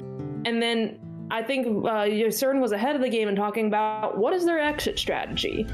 Things go very badly. They're not at a high enough level yet where, as Dragoncat was pointing out, they're not at a high enough level yet that they have plane shift. I was thinking about it. They're not a high enough level yet where they have ward of recall, which also can work across the planes. They don't really have much in the way of interplanar magic for a get the fuck out of here spell, except for banishment, which might not be permanent. If he isn't able to hold it for the entire minute, then I believe the creature comes back. But that's an interesting idea. Honestly, that's something that I wouldn't have thought about, using it as a boon to get the fuck out. The fact that he can only do it twice, though, that's going to be super interesting. That means if they really get down to it, which 2 individuals would they prioritize? And in that case, would the other 3 be okay? And where would Monk choose to drop them in the whole wide world of Alira? Would he be mean and drop them in the middle of the ocean, as was being discussed in chat? Or will he be nice and drop them maybe near a big town where they can find a way to travel back to the portal? Overall, super interested to see where that goes. And finally, we got another video in chat. I feel like it's a neutral, good, chaotic, neutral party. Like, each person has their own alignment, but as a party, that's kind of what it seems to me. I would agree with that. I would definitely agree with that. They're definitely not lawful by any means. So I would say either chaotic good or chaotic neutral as an overall party. I think I might be leaning towards the good, just because they are doing so much that it does like benefit the world, even if it is due to more self-centered interests that also serve themselves. They are still doing a lot of good. They're not exactly like something like chaotic neutral to me might be more like if they joined they technically joined some pirates in the booty hole, but if they joined like more piratey pirates and were actually like plundering other ships that weren't like necessarily evil aligned, but just like people out there doing their jobs, if they plundered other ships, killed people like that, then that I think would make them a lot more neutral. So in this case, I would say that they're chaotic good as a party. But yeah, they all definitely have their own alignments. Some people trending more towards the good, some people tending more towards the neutral. I think as a final little thing to chat about before we dive back in is the fact that many sessions past, when we were starting out on this island, for those of you who weren't here for it, at one point Ysern fell and was unconscious which at the point means that he's making death saves. Evelyn used her was it lay on hands or cure wounds? I can't remember. One of the healing spells that requires touch to bring him back, and she decided that the way that she was going to do it was by kissing him. And we got to hear that come out for the first time. She actually told Ysern what happened.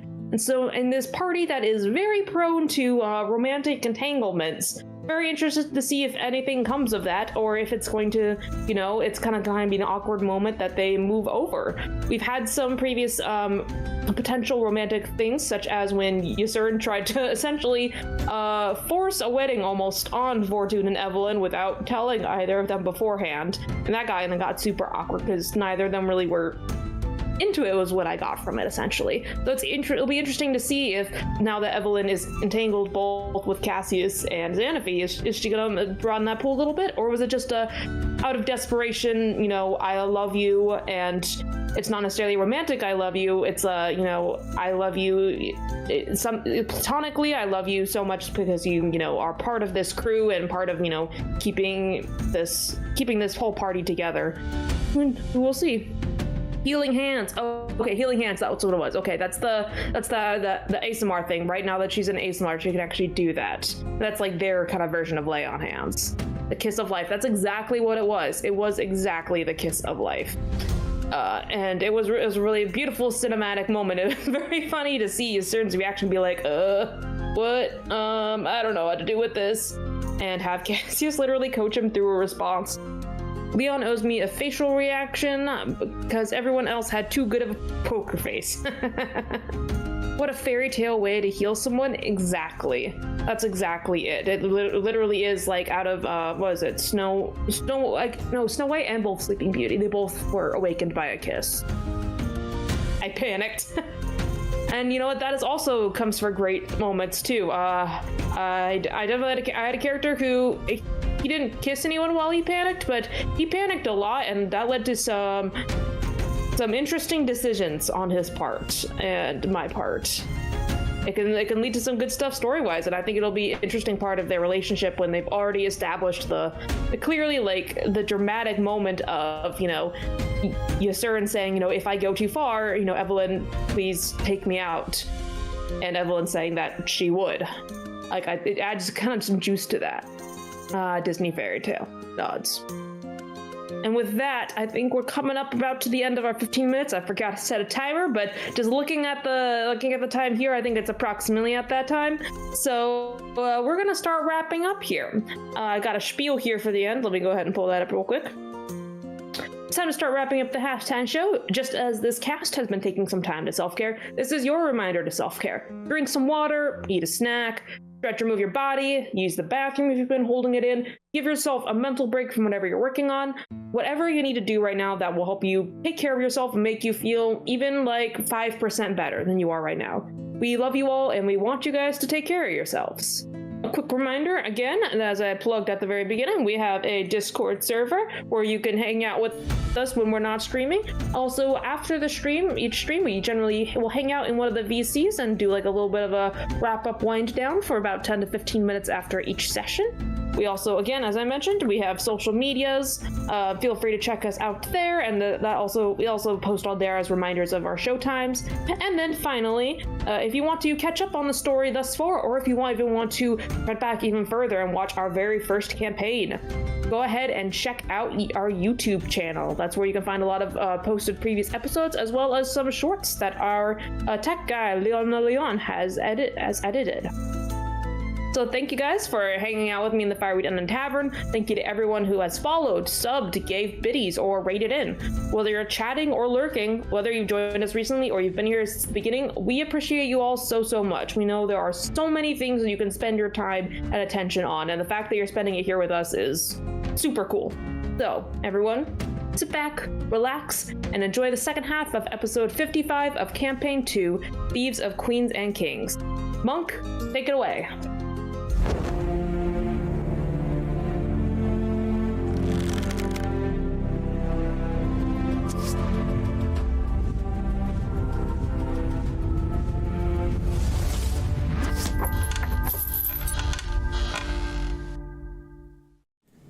And we're back. Welcome back, players.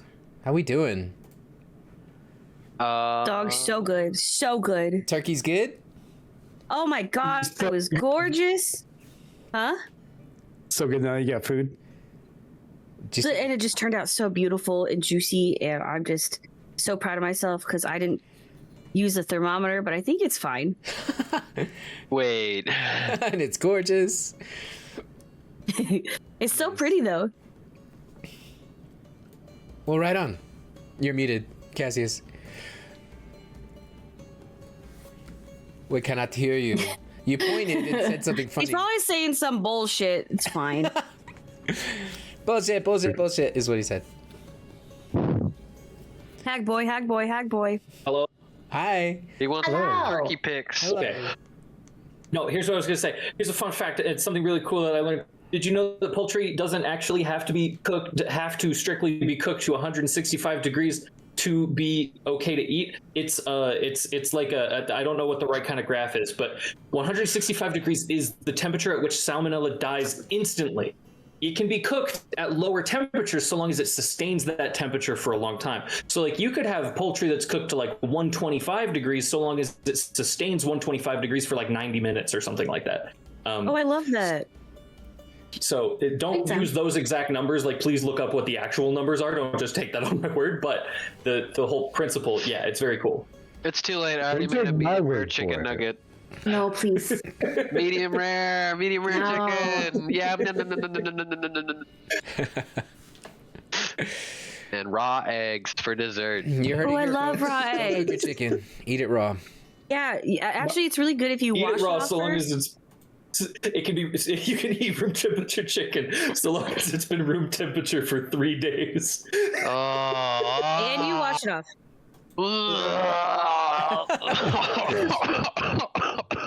One day, See, I will own a sous vide, and it will change things. Yeah. Yeah. The beautiful things. All right, Sous gang. vide.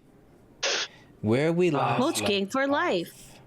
You gotta make that lobster sandwich from Adventure Time if you get a Oh hell yeah! Yeah. Lobster soul. Whoa. He like wafts it onto the sandwich. I love that. Oh. So you guys spent some time on the beach, had some great conversations about what to do next. Minnie summed it up really well, and it was great commentary. I appreciate you tuning in, Minnie. Now, the dwarves of the Vrusha Kingdom are in the house. Lord Thrain Icebane, Jarl of Stomhearth Keep, and Lady Vrida Jarl? Frostwhirl. Yeah, Jarl, Jarl. Lady Vrida. I thought it was Jarl. I Yeah. believe it's pronounced It's Jarl in this world. Sorry. Well, it's Jarl. Skyrim. yeah. Jarl. Correct answer. That's what I'm talking about. You're right. Yeah. Might be. Genis. I am Webster. Just like I was like, just Yarl. Genesi. Yeah. Lady Vrida Frostwhirl, shield patron of the Winter Guard. They arrived in the Elmcroft waters, greeted by your family and the strange Bedfellows. They brought a lot of people and animals and weapons and even some soldiers. And also, they brought an owlbear to come be a protector of you and yours. What, Leon? What are you look? Oh, are you looking at what I think you're looking at? You know what I'm looking at. It's the eyes. I think Abby. The fact that it now has Yeah. bright green eyes, like, Yep. made it a little too real, if I'm honest. I got set up with a second screen so it was bigger, so I was able to blow it up even bigger, and I was like, oh, details, I didn't notice. I haven't brought it down. It's still- Don't forget that It's so freckle. pretty. Anyway, Damn. Dal, well done. So, you're all headed back to, you're headed to the inn, actually, to the Golden Apple. And there, you're going to find that Liorna is there, and she is tending to everyone as you guys come in as well. You'll see her dad is there, and he's excited. The inn has been cleaned, and they're basically waiting for you all. The two dwarves step in, and you can see he's going to take off his overcoats, and you're going to see he's wearing what look to be overalls and a very thin shirt underneath it. As he sets them up on the hook, he's then going to do the same for the lady. Liorna comes up and she says, "So, we have 2 really good drinks here. This is an orchard, the Naldir orchard. I do recommend their wines, but we also have ale. What will it be?" And you see the dwarves are going to say, "We'd like the wine." And you're going to see your mother is going to give a nod, and they're going to go to the back and they're going to fetch one of their oldest bottles, and they'll bring it out. And you all are going to be sitting around a table, having drinks with these dwarves of the Vrusha kingdom. I detect something is sus that they chose wine over ale. How do you want to detect that? I don't know. Just that conversation. It seems sus that a dwarf would want wine over ale. Dad, Vordoon's doing a microaggression again. Yes, I am. Let him cook. I'm assuming it's because the Naldir family made the wine, and since we are the Naldir family, they are wanting to try our wares. You're right. Something seems sus about these. Insight check. What are you inciting? All they've done is said, "I'll have the wine." Okay, yeah, insight check. This is the whole dwarven thing. He'll very quickly just name drop Morak Bloodshell, and then he'll do please an insight check.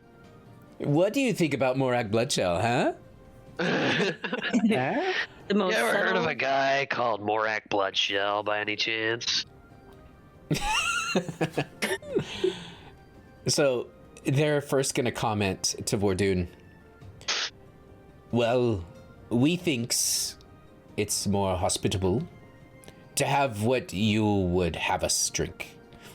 We also brought frozen ale from our kingdom, which we're happy to share." And then you're going to see the wine glass. It looks tiny in their giant dwarven fingers as they take a sip of it. And put it back down, and they look at each other and give each other a small nod. "It's sweet." Your mother says, "Thanks." And then your dad immediately goes into this very long spiel about how he brewed it, how he got it out of the orchard, and he goes through the whole process. And your mother kind of smiles and lets him talk. The dwarves look half interested at most as he continues. As soon as they look like they're losing interest, I'm going to cast a message to Karen. Okay. I'm going to say, "You're losing the room, big guy. Maybe reel it back in." A fine, cultured, and then he stops and he just stares for a moment. And then he puts his hands down. And doesn't say another word. he doesn't caper it off. He just freaking gets embarrassed. Lord Thrain's gonna say, "Fascinating. Could we have..." Waiting for him to stop, and then they had that answer. At some point, I would definitely like to try those frozen ales that you did bring. Second. Yeah, I'll take one. Is it supposed to be frozen when you?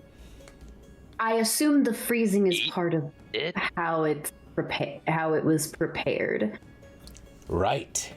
And you're gonna see he is going to reach down and actually Lady Rita's Frost Whirl is gonna do this. She's gonna reach down and she's going to pull out a mug.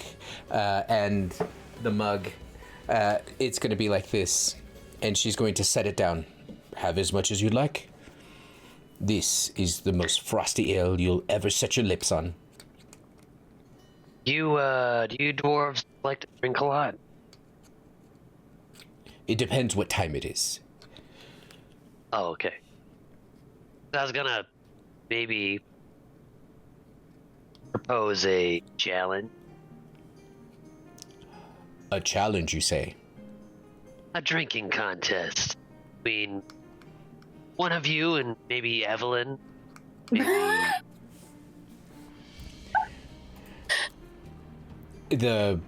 She looks over the daughter of the Naldirs. yeah, I figured if you come from alcohol makers, she comes from alcohol makers. I figured that means your tolerance is probably pretty close.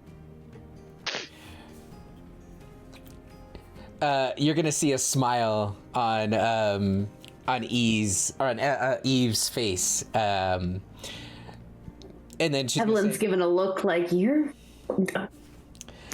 Leora, if you could please fetch cups, mugs. And Leora comes back with a couple of them, and you're gonna see she is going to have these empty cups with no ale in it. And then Lady Verita is going to grab her empty cup that she has, and she's going to pour, and you're going to see as she pours, liquid is going to come out, and it looks like Gatorade. As it falls into your cup, you immediately feel, you can feel the cup start to chill and grow frost all around it. And then she's going to lift the cup up, and then she's going to pour into the next person, and then lift it up, and then pour into the next one. And she'll pour and fill up all of your mugs before she sets it back down right in front of her. Fascinating. Am I drinking yours, or are you drinking mine for this challenge? I think maybe we wait to do the challenge until after we... Are we... It has been a very chaotic while, and we have slowly been getting things back on our feet. Was the point of being here to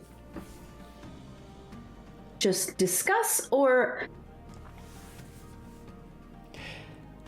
what does that mean, yes, sir? Why are you? I was blessing Vordoon. Vordoon sneezed. Thank you. You're gonna hear. Perhaps the competition will be a lovely way to celebrate when we have finished coming to an accord at the end of this. We have an accord. That's really good. Lord Rain is gonna say, if that is what you wish, then we will discuss, and then we drink. We mean to follow your ways. The Vrusha Kingdom, we tend to isolate. And in these warm, welcoming waters, they give a nod, we discuss. And you're gonna see Lady Vrita's gonna put both of her hands on the table, and you'll see that all of the tops of her knuckles are calloused. You could see that her nails they're bitten and chewed on, and very, very short.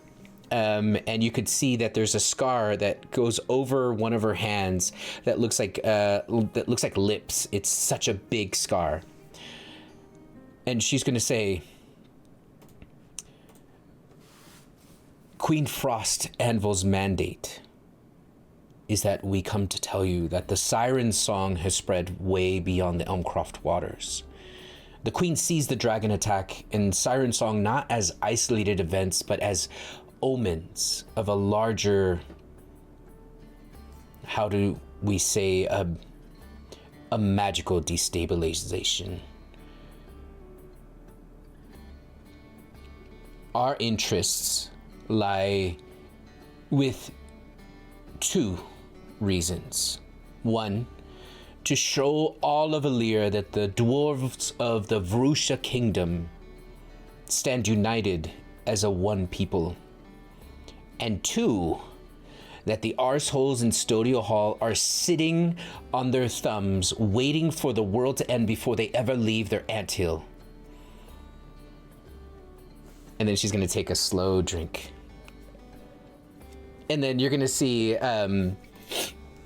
Lord Thrain is gonna say, what the lady is saying is that our cousins in Stodio Hall as you know, they live in the entire mountain range that is in the middle of Alira. They have connections to every trade route and every river and every port in this world. And their mountains run deep. And because of that, they see little to no reason to come out of their mountain range. Most of the time that you want to have any kind of business or communication with Stodio Hall, you must bring something to them. We come to you today asking for nothing in return. We are only here to help. Insight check. Absolutely. Yeah. I would like to hop on that too, please. Yeah, you can. Yeah. Natural one. I got nothing. Evelyn's still focused on the crap. They don't like the Stodia. Well, there goes our chance of getting a word in for Stodia Hall. You know what? I'm doing so bad. Verdun's drinking. That's doing good. Okay, Verdun, if you take a drink, you are going to feel from the inside out your entire body just drop 5 degrees instantly. It feels like you just jumped into freezing cold water. And as Verdun is just breathing, you're going to see the steam come out of his nose as the cold air comes out. They all kind of chuckle at seeing you take a sip of it. It's strong. It's a very, very strong ale. You kind of have the shivers. Ooh, everyone sees that and does the same. You will feel the same. That initial tingle of this very cold drink. Now, for those of you who rolled, Yusern Ward... Oh, that was a con save. Yusern and Squire Cassius and Xanaphi. You're going to notice that it was passive-aggressive, and then it became aggressive-aggressive. You can see that there's good cop, bad cop here.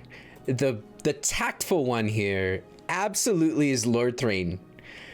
The one who you start to gather is a soldier, more like a commander, a general, is Lady Vrita Frostwhirl. And I like her better. She does give Xanavi vibes where she's just to the point, and it's like, you know, gathering with the family at the Thanksgiving table. She just blurted it out how much she hates how introverted the Stodio Hall dwarves are.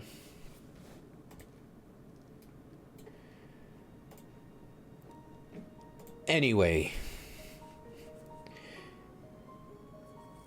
a chance for the Vrusha dwarves to prove ourselves more than our cold cousins in the center of the world.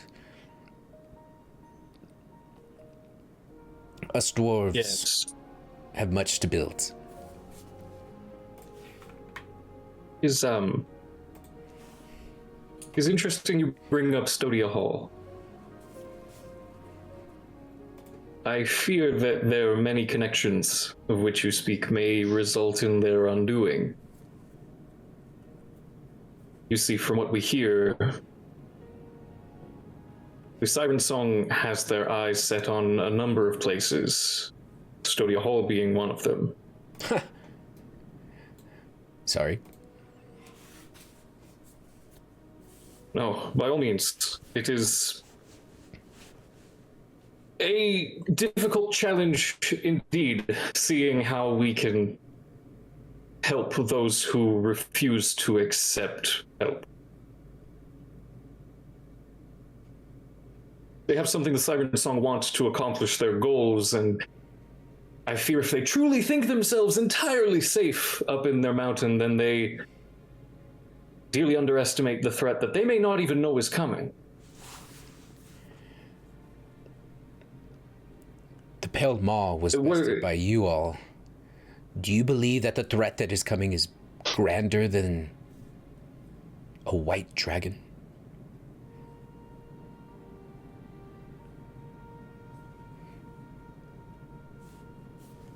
Fair. White Dragon wasn't even the scariest part.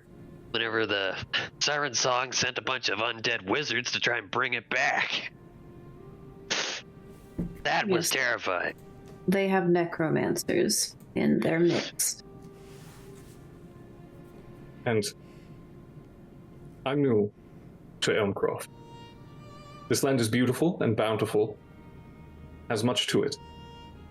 But I think we would be fools to think the bulk of their forces were here. I think what we faced is but an appetizer. Horse divorce, if you will. We also know that there are some within, was it the Glass Nest Fort?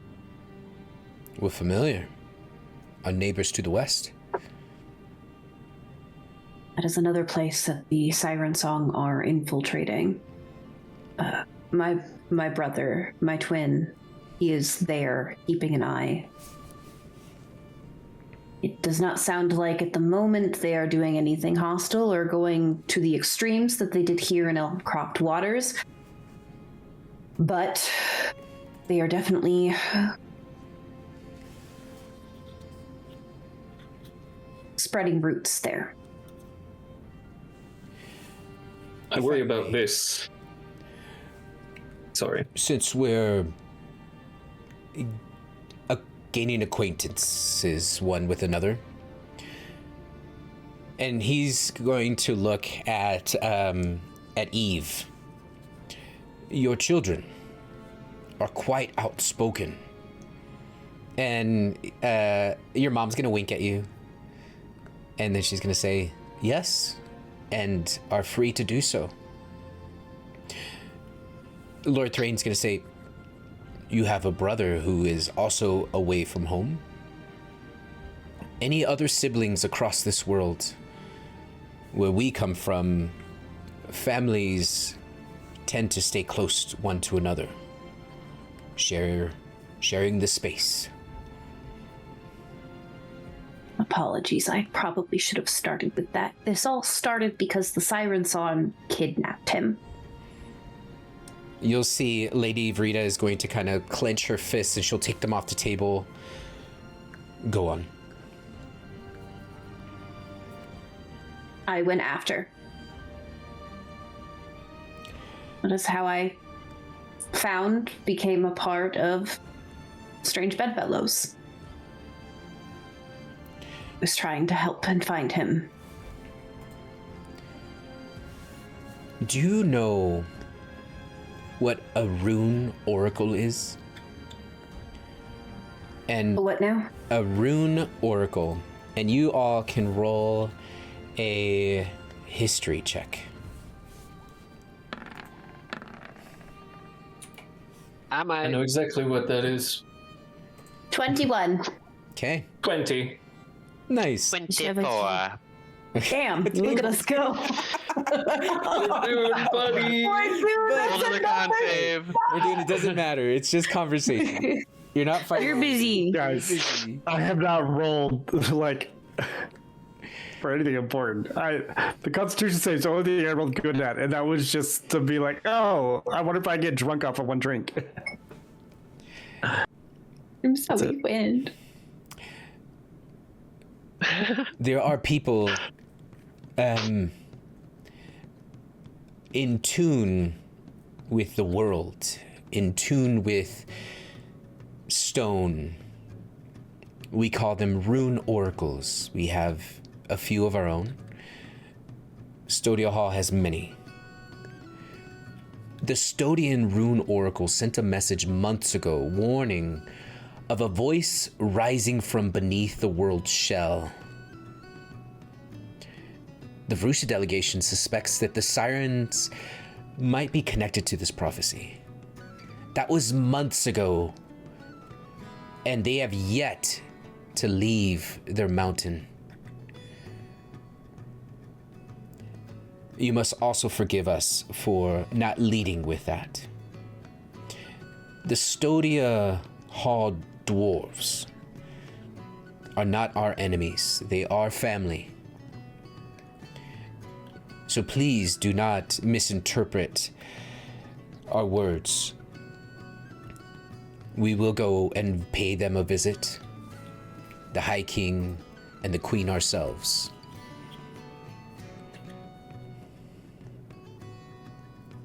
Yeah. So maybe we should apologize as well. I feel like there's perhaps, and he's going to look to the group, perhaps a bit of information about this that we could have let off with. Yeah, but I mean, no, that prophecy definitely is going to cement what they're worried about, for sure. Yeah. Evelyn, you go ahead. You're so good at telling it.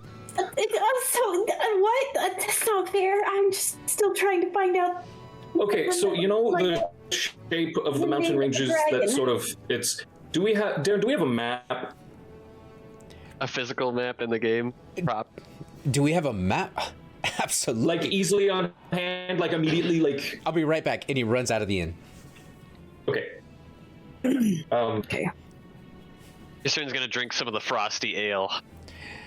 It is going to give you goosebumps. And now that you have unscarred skin, you can see the chicken skin across your arms. It's kind of remarkable.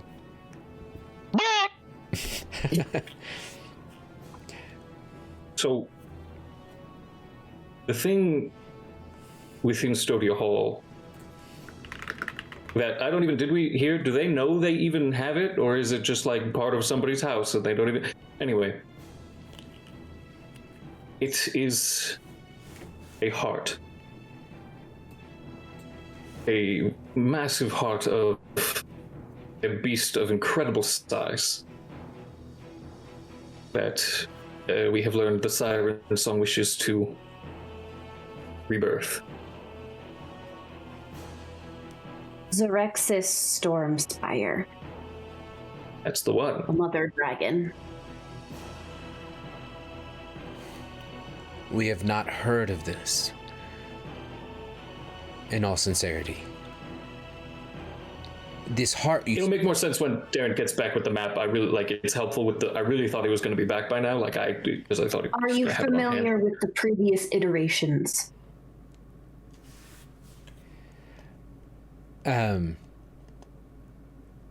No, we are not. Previous iterations of what? The world. Before the world that we see today, there was a previous iteration. It was drowned in water. Yep. One before that was burned in fire.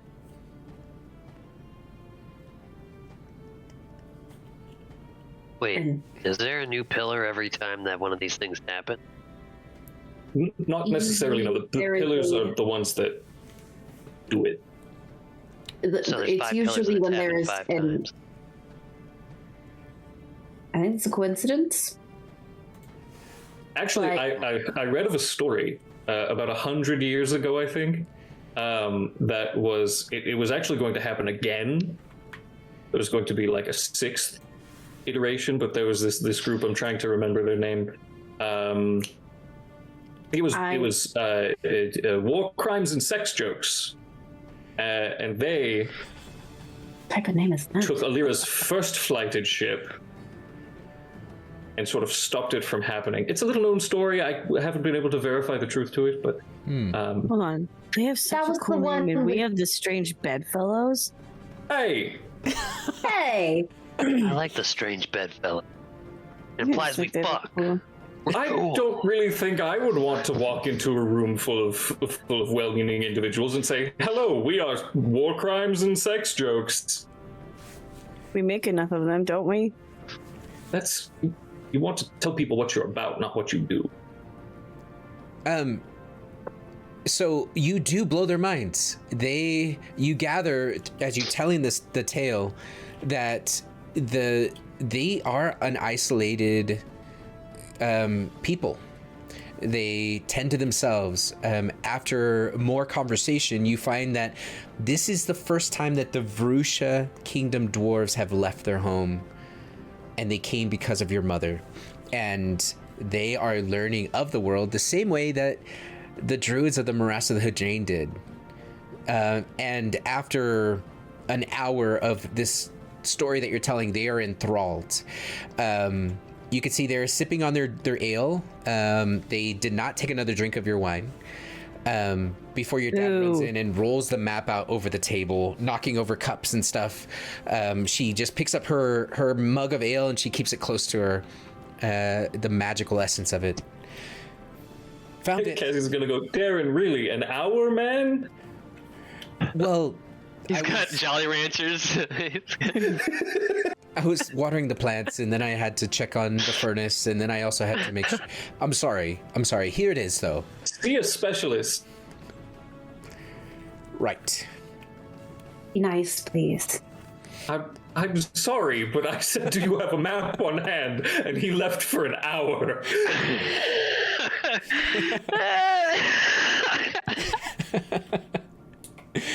Well, I have it now, and as a matter of fact, it's hand-drawn by yours truly. You're right. You have it now. Thank you, Darren. And we are here, and he points to the Elmcroft waters. Yeah, I'm gonna take... I've never used this item. I have had it since before the beginning of the campaign. I have never used it. Well, now I'm scared. Oh.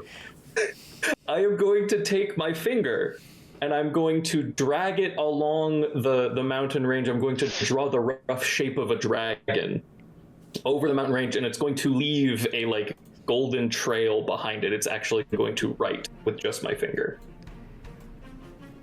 I like it. What item is this? It's called the Doodle Ring. It was my common item that I took at the beginning of the campaign. We had an opportunity to get a doodle ring? I didn't get any common item. This sucks. Yes, you did. Come on, doodle ring. No, I didn't. Wow. Your whip that you never used.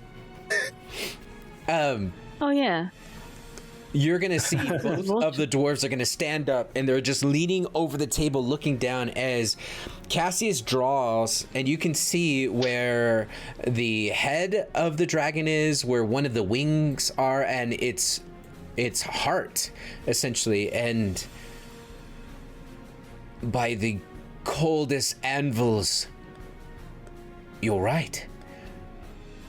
And look at this. Does that mean that this mountain range just east of the wretched ash forest also are the remains of a dragon? It could be, yes. A dragon the size of the world. Hence world shattering. And High King Dernick has never said a word of this to us. I don't know if I don't know. I don't want to assume, but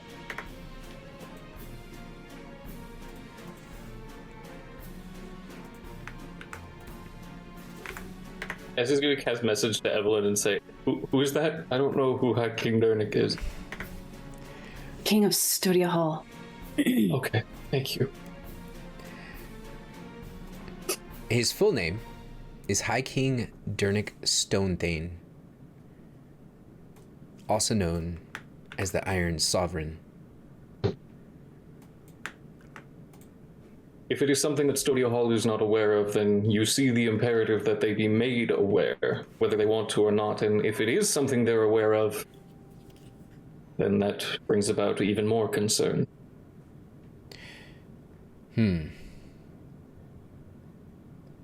Whoever drew this dragon got it wrong. I got this is totally gonna be it. I know it's gonna be it. The eye is No, this is where the boots go. Okay. I just don't. That's it. Why'd you say its skull was down here, though? What? I got this. That's where the boots No, are. this is That's his the head. thing. And this is his goblin arm say that over there here. was a dragon skull head in the morass of Houdrain. Yeah. And I asked you if that was the skull of the world dragon. You were like, yeah. Yes, Right. but Because it could have been that it like was here, but the swamp Yeah. like moves everything around. Oh, that's true. I forgot. It's just It the moves. mountain range. I still don't see it. Like Well, we stood. You're not going to see it now. I see, it's perfect. Look, he's got the little. Why is he's he got doing the the can? He's doing Well, a can. remember- Little boots. If the mountain range looked 1-to-1 like the outline of a dragon, people would have figured this out forever ago. No, they wouldn't. People are Touche. stupid. That's There's hilarious. his little hair. I know people are stupid. You can't even see the very obvious dragon in that It's outline. not obvious. It's so obvious. Look, Look, at she's got him. hair. I'm trying to talk Oh my to the God. tea. I'm fucking it up. Anyway, Oh my god. and return. well, that's news to us. We did not know, and our cousins have never mentioned this to us. That is why the siren song is trying to get to Sodia Hall, because the heart of this dragon is there. They need to get to that heart to resurrect it. Hence why they have necromancers. They're gonna look, Lord and Lady Naldir. We came to help you. What is it that you ask of us? Elmcroft waters will be secure, and the dwarves of the Vrusha Kingdom will station here as long as you require. We bring 50 dwarven warriors now that are ready to stay posted and to help rebuild and do anything it is that you need us to. What else would you have us to ask our queen? And you're gonna see it, Ysern. Eve is gonna hesitate. She's gonna stutter. Well, well, She'll feel my hand, Ysern's hand on her shoulder as he casts guidance. Help her Okay. try and get through it a little bit.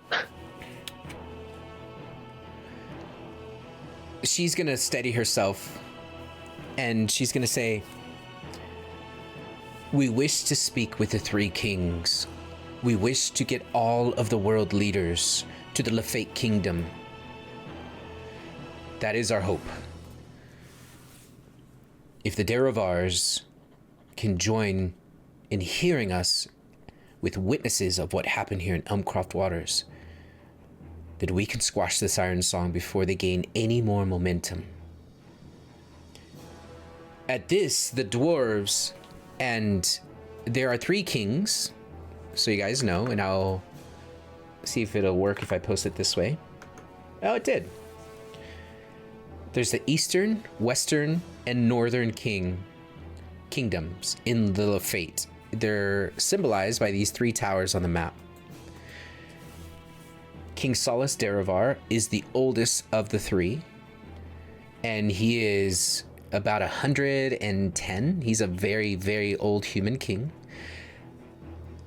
King Walter Derevar is the middle child, and King Evan Derevar is the youngest of the three, and he is about 60 years old, which in this world is very old for a human.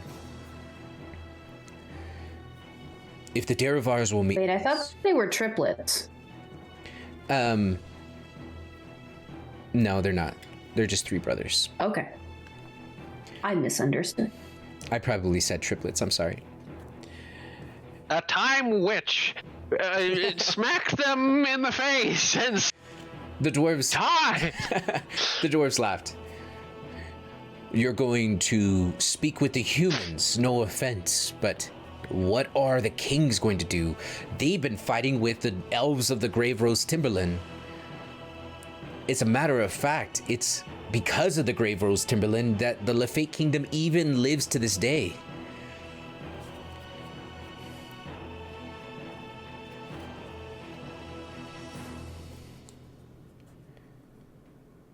I think you, they, and all shall find that under the threat of a world torn asunder, anyone can be strange bedfellows.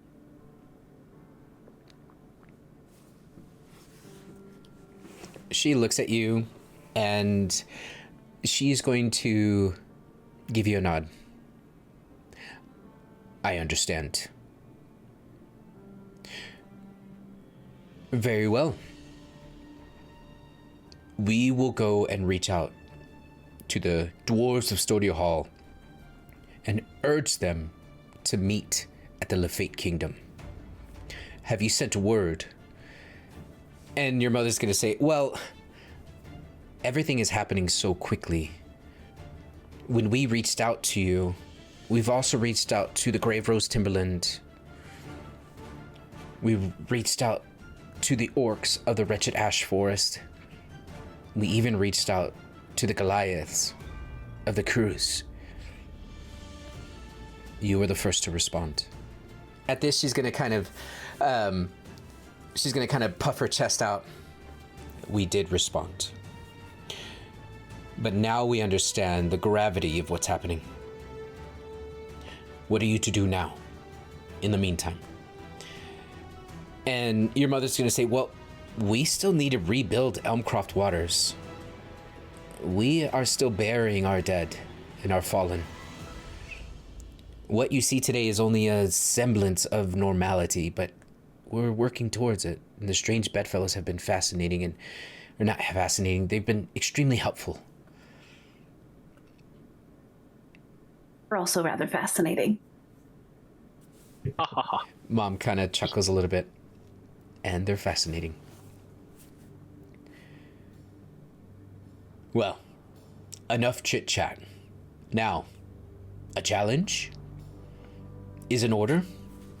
I guess so. Great. What is the challenge? Yes, sir. This was your idea. How about a nice little wager? What are we wagering? Well, I guess the challenge is first one to drink the other one under the table. That's a classic. I'm sure y'all know the rules of that one. What kind of stakes do you guys like to run over there at the Dwarven Northernlands? Drinking's a good one. Let's start there before we get anyone else involved. No, I'm saying, what do you like to wager? Oh, well, seeing as we live in the cold north, we typically wager clothing.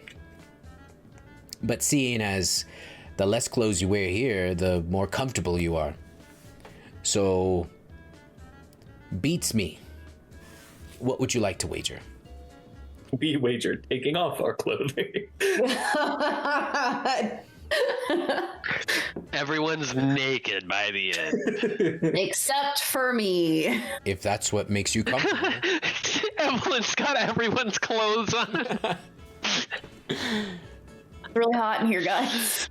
How about this? And she's going to put a coin on the table, and the coin itself has a dwarven queen on it, and it's got a square cut out of the middle of it. This is our currency, where we come from.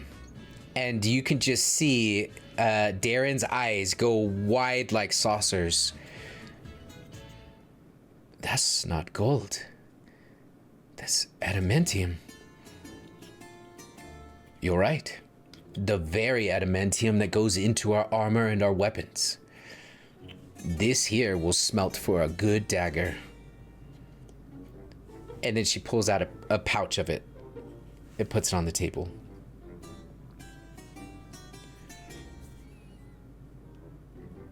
You're gonna see almost immediately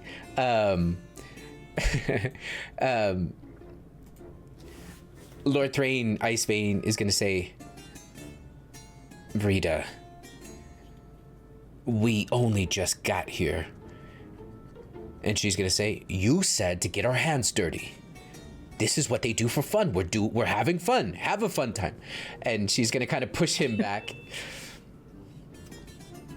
Do we have a deal? Yeah, have fun. Right. What she said. Have fun.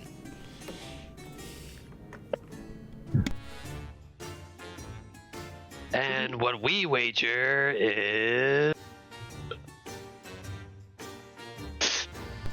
What do you wager? don't really have much. I'm not gonna lie. Got your frog. It's got my shit in it. What is a frog? I will take out my my What is a frog?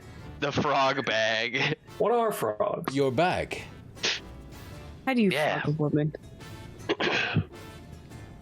Only it's not just any bag, and he's gonna pull out a dead fly. It'll snatch it out of my hand, and then it'll open up, and I'll reach in my one good arm. Sorry, my one arm I got. And he'll go all the way down to the shoulder. This isn't how I lost my arm, I swear. And then he's gonna pull out a whole set of simple blue and leather robe that he had in. Fascinating. You're Gonna in. take things out. Gladly. Anyone else? Oh, we're all doing it. Oh, But I'm going to have to put a disclaimer on this. I'm going to need the stuff that's in it if you win it. You can have the bag. Very well. You have a deal. And they stand up to shake your hand. Oh, sorry, other hand.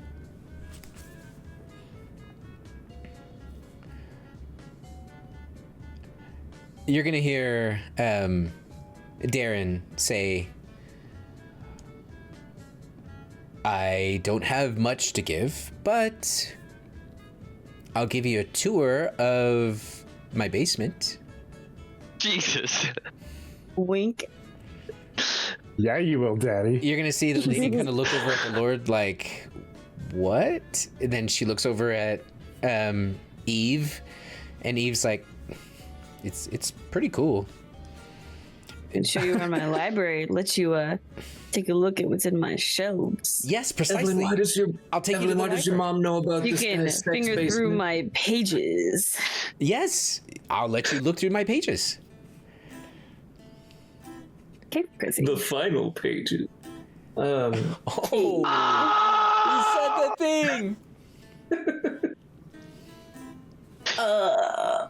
Evelyn will take out 2 vials of poison. What is this? This is what we're drinking. No, we're thinking. That's how to do it. One of these has poison. One of them does not. It's wraith poison. Oh my god. Wow. No, I'm not doing that up. Pull a Princess Bride on them. Yep. They're both poison, dum dum. Look, that technically that would work for Evelyn because she's immune to poison. Would be fun to watch. No, these ones are just regular poisons. Actually, yes, because we don't know how the other one technically works. Besides the Wraith one, and I want to keep the Wraith one. Okay. I made them myself. I'll get in on this too. I'll unbuckle Arpeggio's skull and put it down. It slams Nice. on the table and scratches it, and you can see Leora kind of take a step back. Oh, they're gonna say, a dragon killer. You've already got a head start. You're in. Perfect. Anyone else? Should probably also state that that is the first captain of the Iron Song that we felled.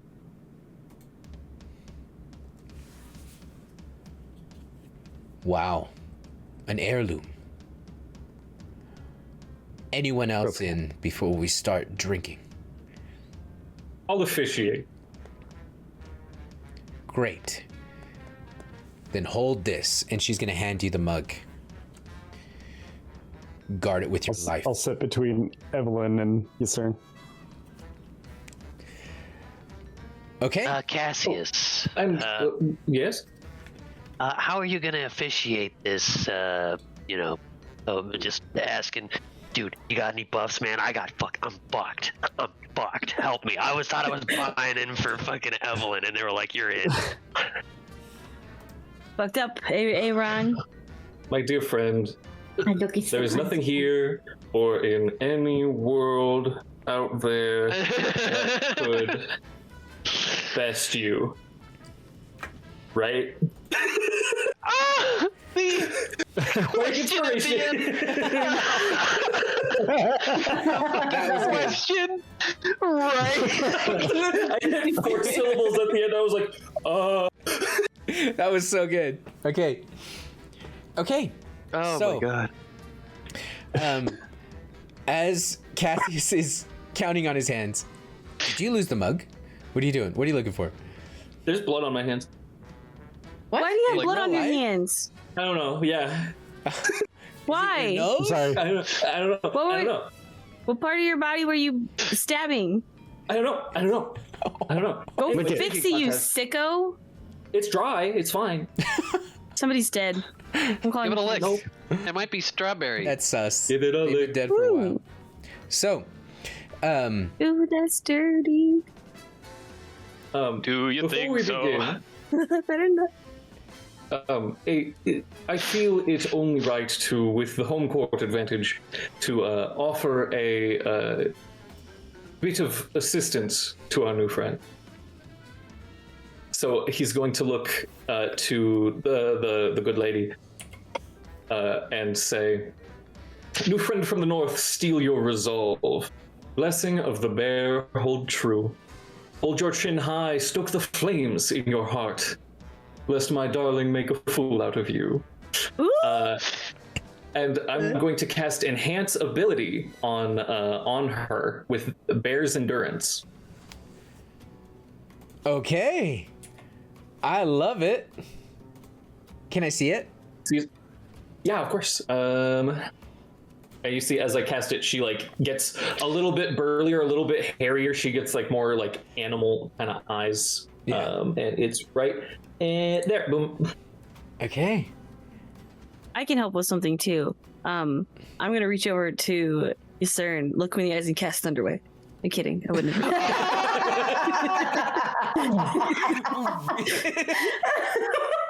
His skin just peels off. That was that was There's perfect. all I can think of was you guys know the gif of the skeleton holding onto like the chain link fence and it's Yeah. just Yep. Damn. Rest in pieces. That's how you guys play here. Damn. Okay. I'm sorry. I don't have anything. looking at the dead body on the ground. Damn, you guys are real. It's what happens when you fail your Constitution check, I guess. As you guys are about to start, she's gonna ask Cassius, pour us one, please. And she's gonna ask you all to hold your cups up. And you'll see the ale magically comes out of the mug and fills up yours. Ysern, before you take your first drink, you're going to hear as a cat falls out of the ceiling and lands on your lap. That kitty cat! And it's going to curl around. All of you see the top of its head, and it's got 2 little white tips on its ears. It's a tuxedo cat. As the dwarves kind of are taken aback, and then they smile, and then they take their first drink. So, as you all are taking your first drink, who's casting Divine Sense? Me. I think Cassius. I'm a fucking cat. We have openly talked about the hells too many times for animals to just decide to start following us. Yeah. Yay, That's kitty! Fair. Don't ruin this for me. This black cat with little white paws and white tips on its ears and a little white mustache is a normal cat. And the only divine sense you're getting is pinging off of Evelyn. Nothing foul or anything of the nature. So just the normal stuff. Okay. Now, as you guys take your first drink, I need a strength athletics check. What the fuck? I'm sorry.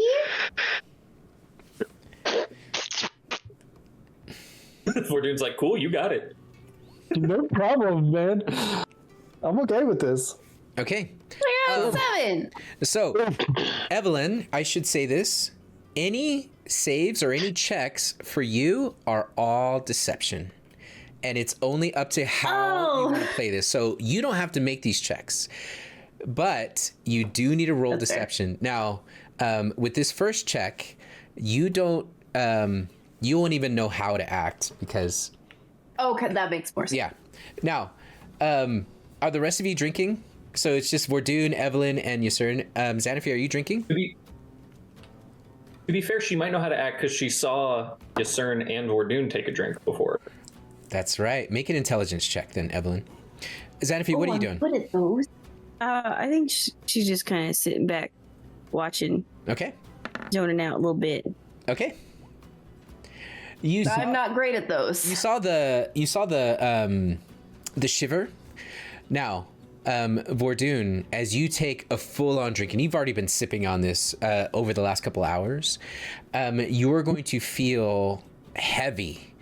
All of a sudden, Yusern is going to drop his hand down to the table, and the cup splashes everywhere. They all start to laugh. That first hit, that is a tranquilizer. It's intentional. And they look over at Vordoon, and they're like, the moment we saw you, your eyes piercing through your helmet, we knew. And they laugh. And then they look over at Evelyn. Evelyn, what are you doing?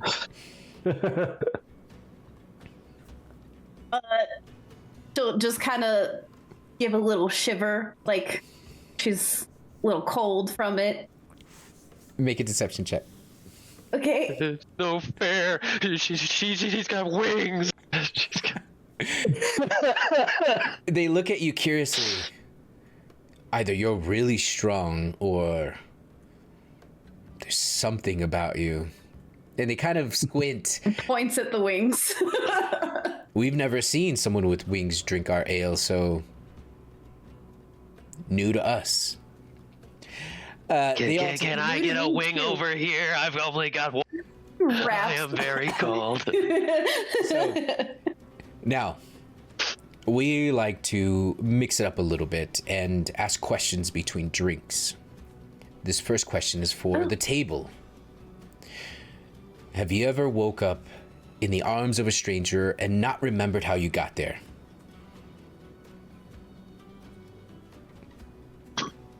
No. Couple times. Yes. Yeah. Cassie's standing at the top of the table. Yeah. Last one was Evelyn. Lady. Oh. Well, that is a question for next round. Lord Thrain. And Lord Thrain's going to say, absolutely not. The Jarls of the Stonehearth Keep are honorable dwarves. And she's going to say, then you obviously haven't drunk enough. What a score. Little drinky. Come on, this is politics. So she's going to laugh, and then she's going to take another very big drink. So now I need you all to make Constitution saving throws. Yusern with disadvantage. So, Evelyn, remember, you get a +5 for me. Right, +5. I got a 19, baby. But Not I'm bad. deception, so I don't have. I don't take. I thought you were. Right? Oh, You don't roll the saves because it's not affecting you, but Correct. they are looking to see how it affects you. So you will need to roll deception. You'll have to roll a combo. One is intelligence to understand what's happening, besides just getting drunk, and then deception, how you respond. Just a regular intelligence check or intelligence save? Intelligence check. Okay. Intelligence check. Okay. You're not quite sure what's happening. So now roll your Okay, deception. so she's just gonna go for the now we're just getting into the thralls of drinking, so probably how you react to starting to fight off being drunk. Because that makes the most sense in her mind.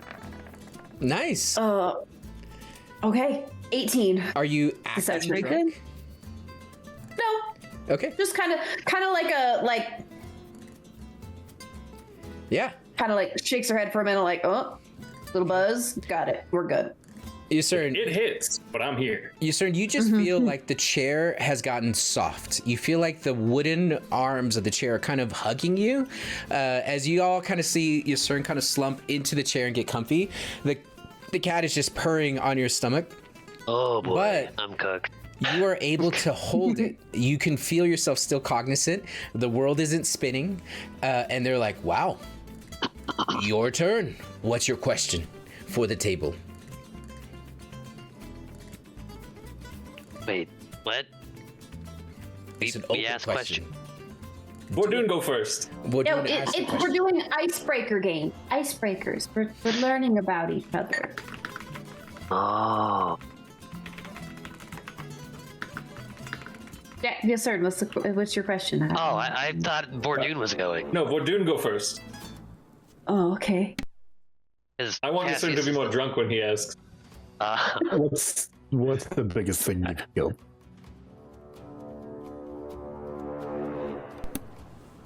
Your mother. The biggest thing we ever killed was a killer whale out in the seas.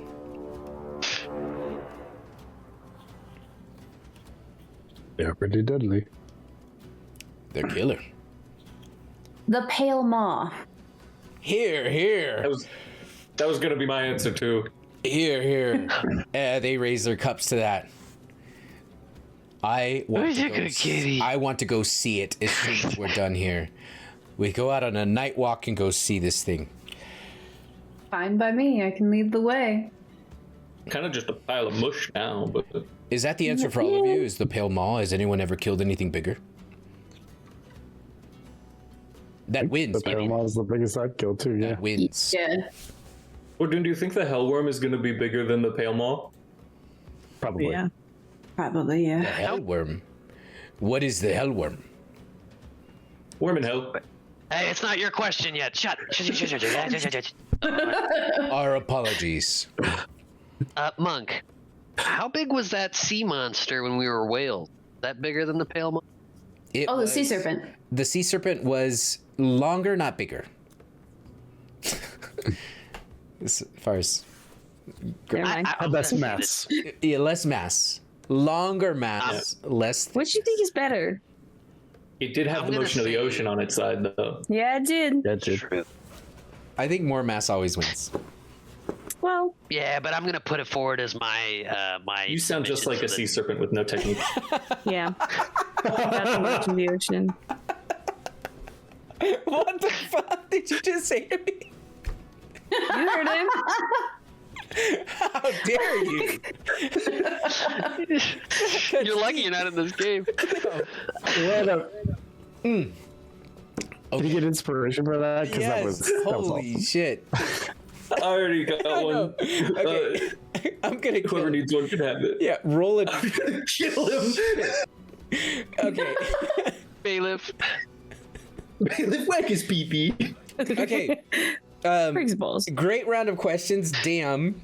Okay, now you already have 2 big drinks. Vordoon's already ahead of the game on this one. Evelyn, they're kind of sus about how you're not really responding to this. Wait, but I rolled an 18 on this.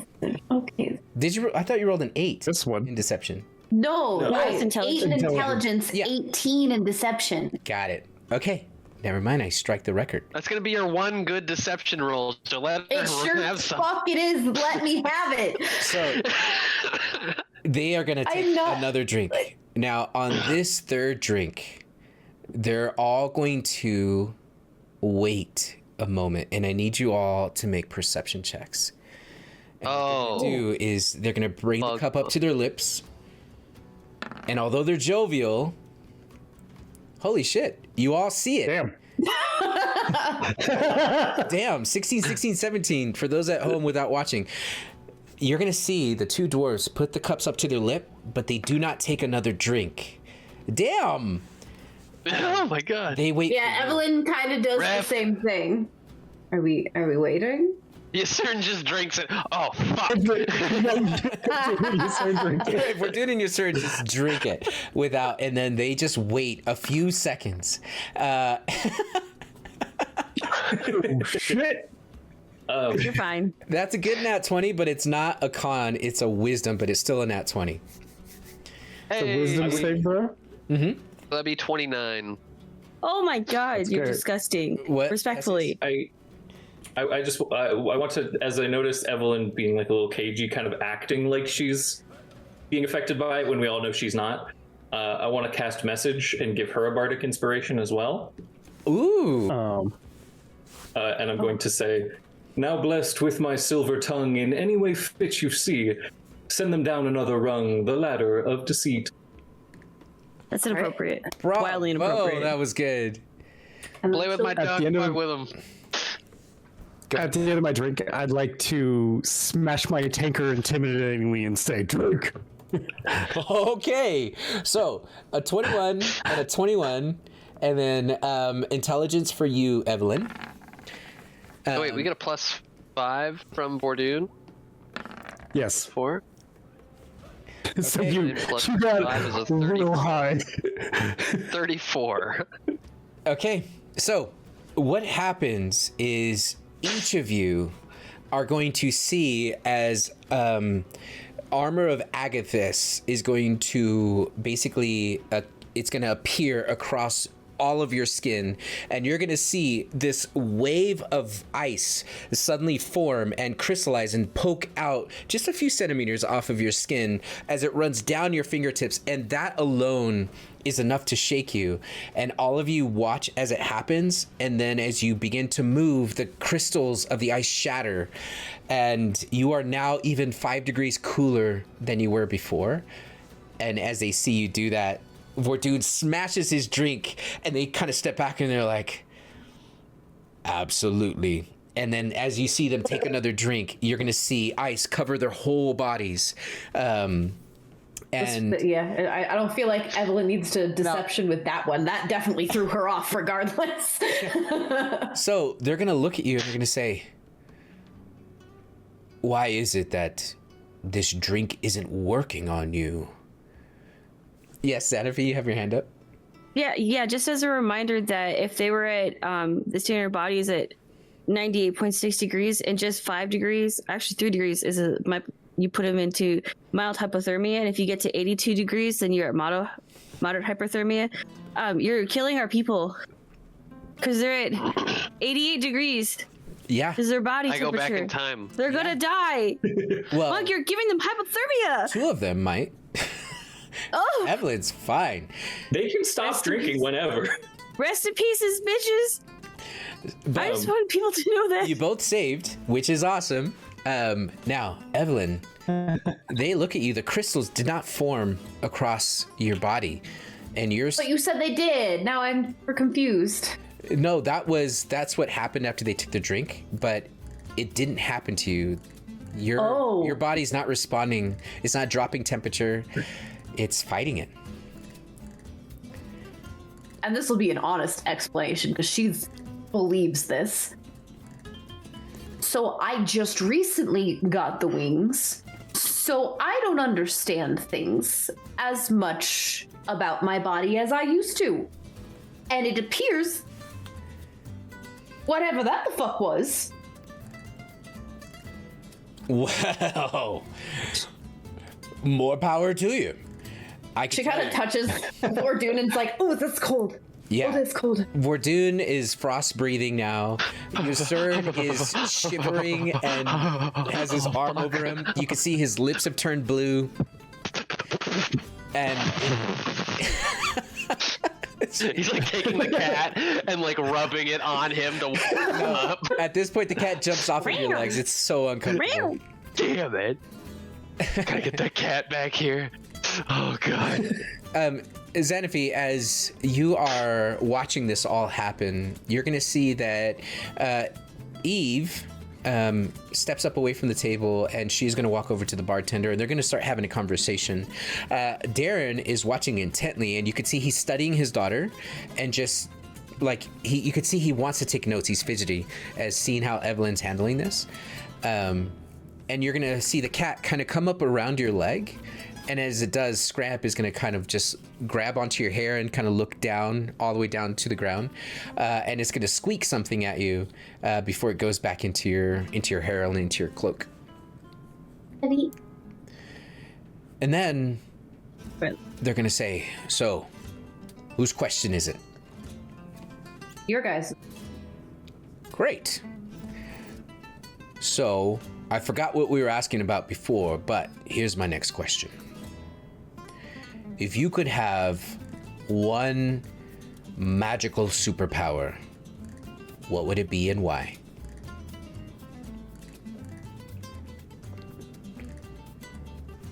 We'll go first. I wish that I had the power to reach into my pocket anytime I needed to pay for something and would grab the exact amount of coin it took to purchase that thing. Anytime, anywhere. Before she can hold it back. Boo! Or do you have something better? Having to do them back. You're not even playing this game. What do you have? What's your answer? Just watch. Oh, it's way too late, Xanafer. You've already joined the game. You need to answer now. You need to take 3 drinks and catch up. Oh, absolutely not. Thank you so much, though. Xanafer, what if you could have one magical power that you don't already have? What's the hard thing is I can do almost anything that I want, so... Prove it. Can you make this building explode? Can you make this... Please, no. Wait. Can you bring my parents back to life?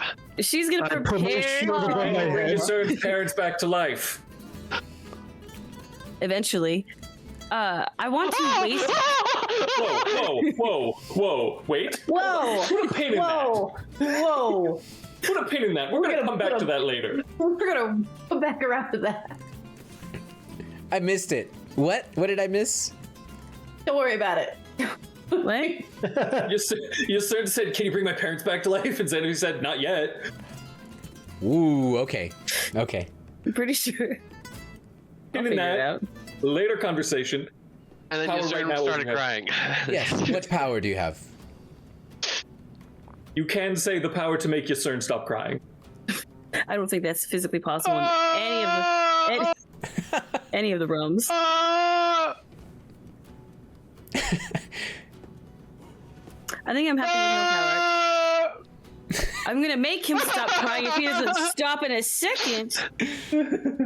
You're gonna see this banter is just, they're gonna lose it. And as they're laughing, you're gonna see that they are absolutely plastered. And the effects of the drink, although they could stomach that, you can see that they're starting to get drowsy. Go on. Show us your power. Do something cool. Summon Meanie Baby. Summon Meanie Baby. I think I will. In the middle of the bar. All right.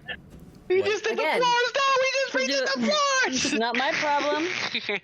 She'll stand up and she'll walk to where people are not, and she'll look him dead in the eye, take off her. And just to be clear, she doesn't have to do this. It's just dramatic, and she likes to do it. And she'll drop her wolf skull on the ground, and nothing's going to happen for a second.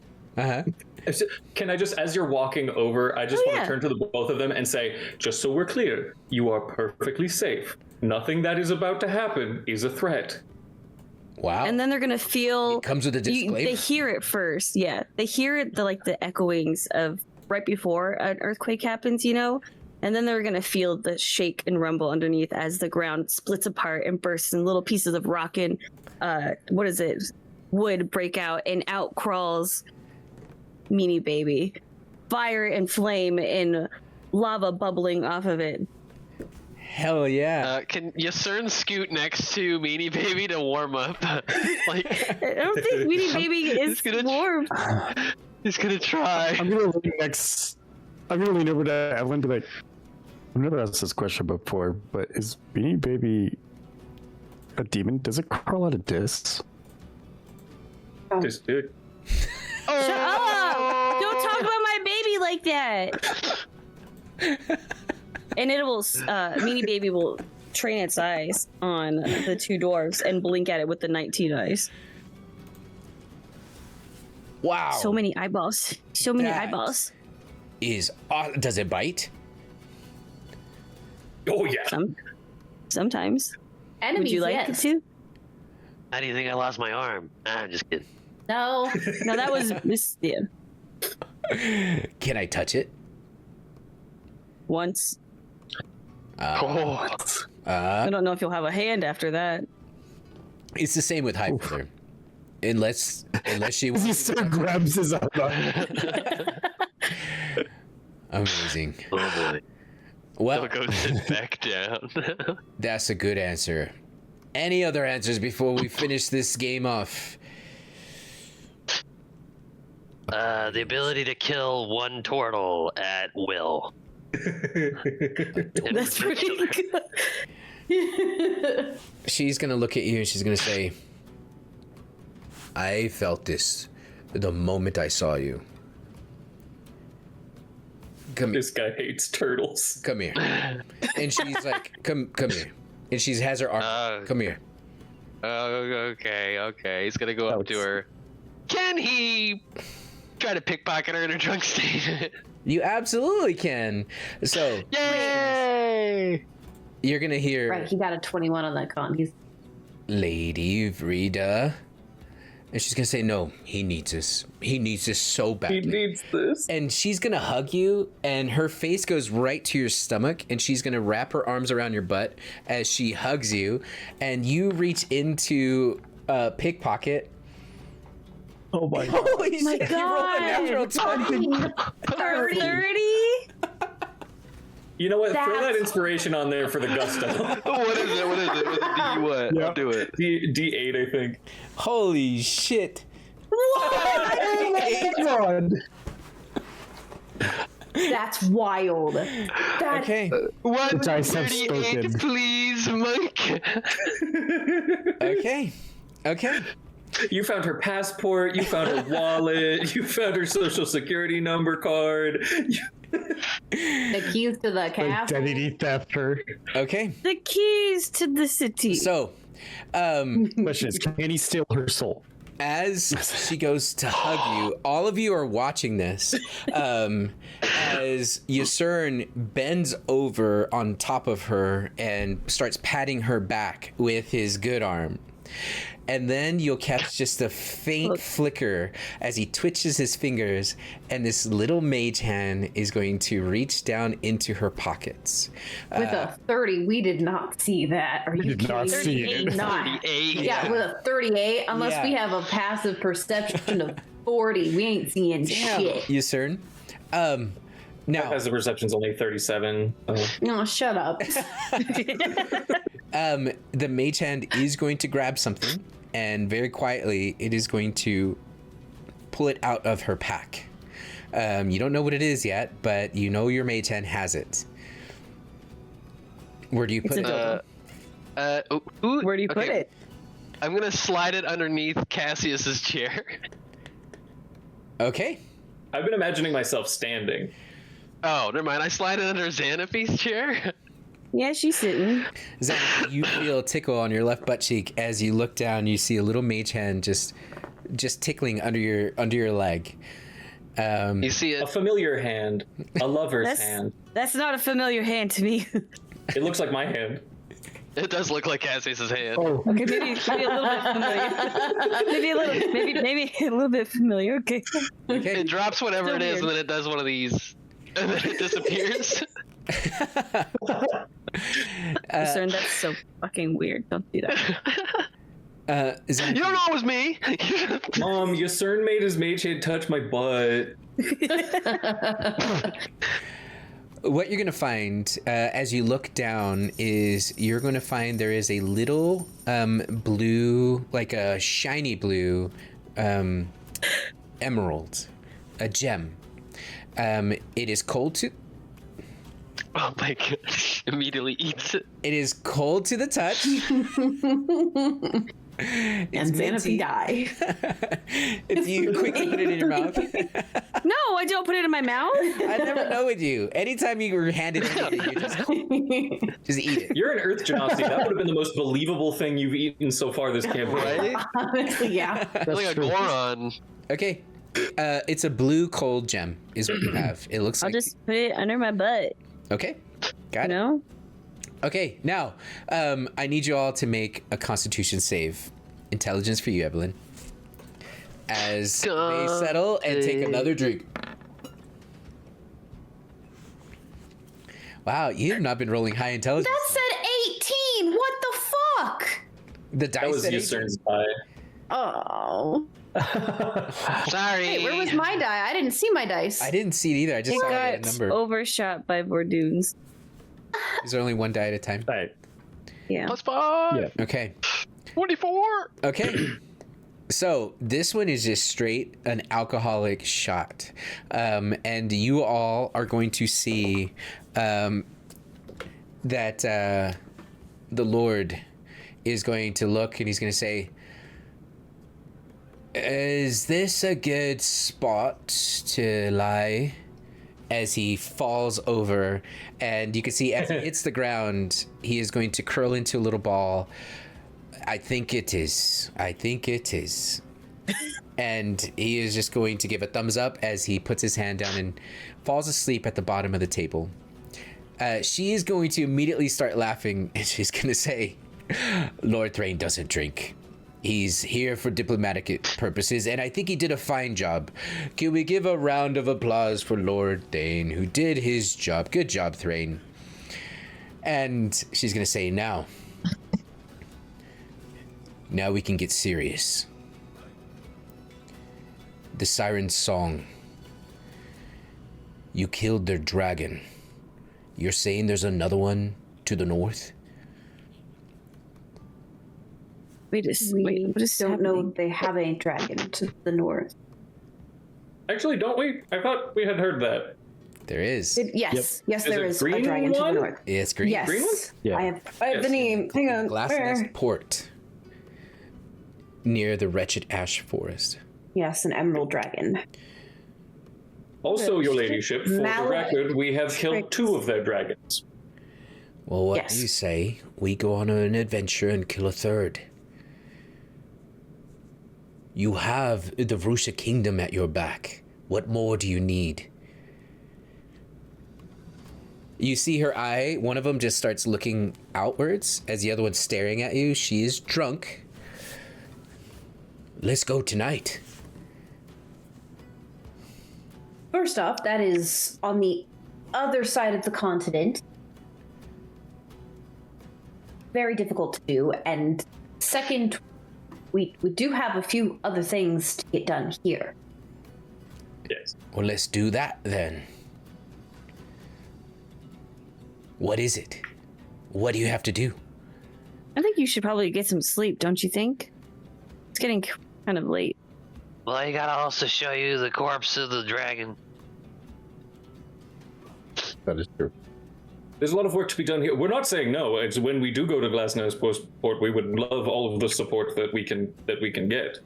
Just because we've killed Yes. one dragon doesn't mean the next one's going to be any easier.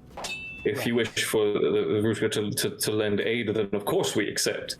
There's just other matters that need tending to first.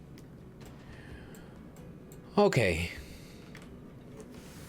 We'll sleep on it then. This, and she raises her mace. This is the mace of the High Queen. And I have it on loan. She buckles it in. And I can't wait to bring this mace to the skull of a dragon. And she picks up the skull that's on the table. I would have loved to earn you, but she puts it back down. This one, and she looks over at Evelyn. You're a tough nut to crack. Now, with your check, she failed. She rolled a 2. So I'm going to tell you that she's going to lose. And as she puts the skull down, she starts to kind of tip over. And she looks at you. I need you to tell me how you respond. Do you act drunk? If so, deception.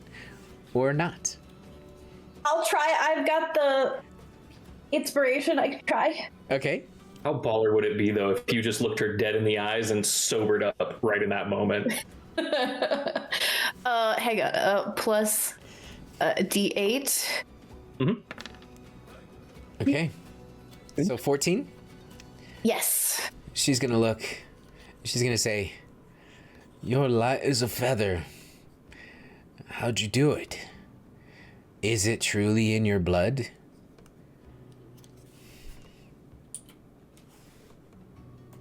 Weak I sauce, do have bitch. feathers, yes. Weak s- That's wild.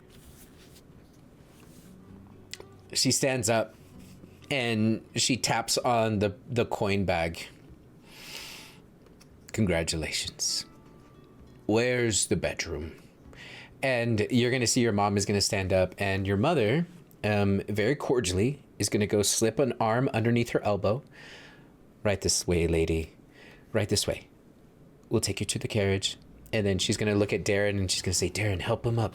And Darren's going to look down at this giant dwarf guy on the ground. He's going to say, "Right, Vordoon, Can I have Meanie Got it. Baby lumber Got it, over Darren. and try to Oh, help there with you go. that? hell yeah, you can." So Meanie Baby goes over and just sticks to Grabs him by our- the scruff. Oh, even better. Meanie Baby walks on all fours. Nice. So he uses his mouth. Hey, he grabs him by the scruff of the back of his clothes and Yeah. picks him up like a baby kitten. Oh. You know? And will pick him up and take him out to the carriage, and they're going to sleep at the Naldir estate, which means Where? I like to imagine that he was just a little too big for Meanie Baby, so when Meanie Baby was walking, he was like kind of dragging, and Meanie Baby was like waddling. The waddle. Absolutely. They're doing their best, okay? And you have essentially greeted your first of a couple different groups and societies that are going to come and help. Your mother is going to come back into the inn and she's going to say, "Well done, everyone. Dwarven hospitality it's fun, is it not?" And she's going to see that Ysern is so drunk. Vordoon is... I almost lost my frog. There was no Evelyn just chance in hands you any the- world that Evelyn was going to lose that. But then it would be your frog. He's crying into the frog's mouth. She hands the frog back to him. My little buddy. You look in the bag, and you have 15 adamantium bars. That's a lot of You stuff. will need someone to smelt it for you, but you could also sell them at value, and they are very, very expensive. You have 15 of them. Depending on which smith you take them to, no one here on this island. If you find a dwarven smith, there's a good chance they can make some pretty baller stuff for you. Weapons, armor, or just smelt it into coin. Your mother's then's going to say, "Within the next month, the Grave Rose Timberland, the noble elves, known as the Rose Regent, will be landing on our shores. We also invited the orcs of the Wretched Ash Forest. The Bloodlord Krusk Magmatide will be on our shores. Lord Voran Stone Sinew of the Curis Fjord, a Goliath, and his mate, Lady Ulfgra Cliffmarked, old friends of ours, will be joining us from the Curious. We also have asked for Garuk and Naida, for Garuk to stay a while, representing the druids of the morass of the Hudrain, as they helped our people. And then 2 mercenaries from Colril, Ignacio Embermall, a male fire genasi, and Sai, a male Vulpin artificer. Old friends coming to help. You all have done amazing because you brought them to us in times of peace rather than the war that you stumbled upon when you first came back." She's going to put her hand on your shoulder. "The tide of change and collaboration has begun. Congratulations. You are more Naldir than any of us." Yes, I need to teach me to be more charismatic. We can work on that. And Especially if y'all are gonna put me in these type of drinking games, knowing that I at the end of this episode, beginning our next chapter, you all will level up to level 11. Oh, I'm normal and cool about that. That's a really great thing. Thank you so much, DM. Whoa, we got social XP. Oh yeah, social XP! I lost my fucking arm, dude. You're fine.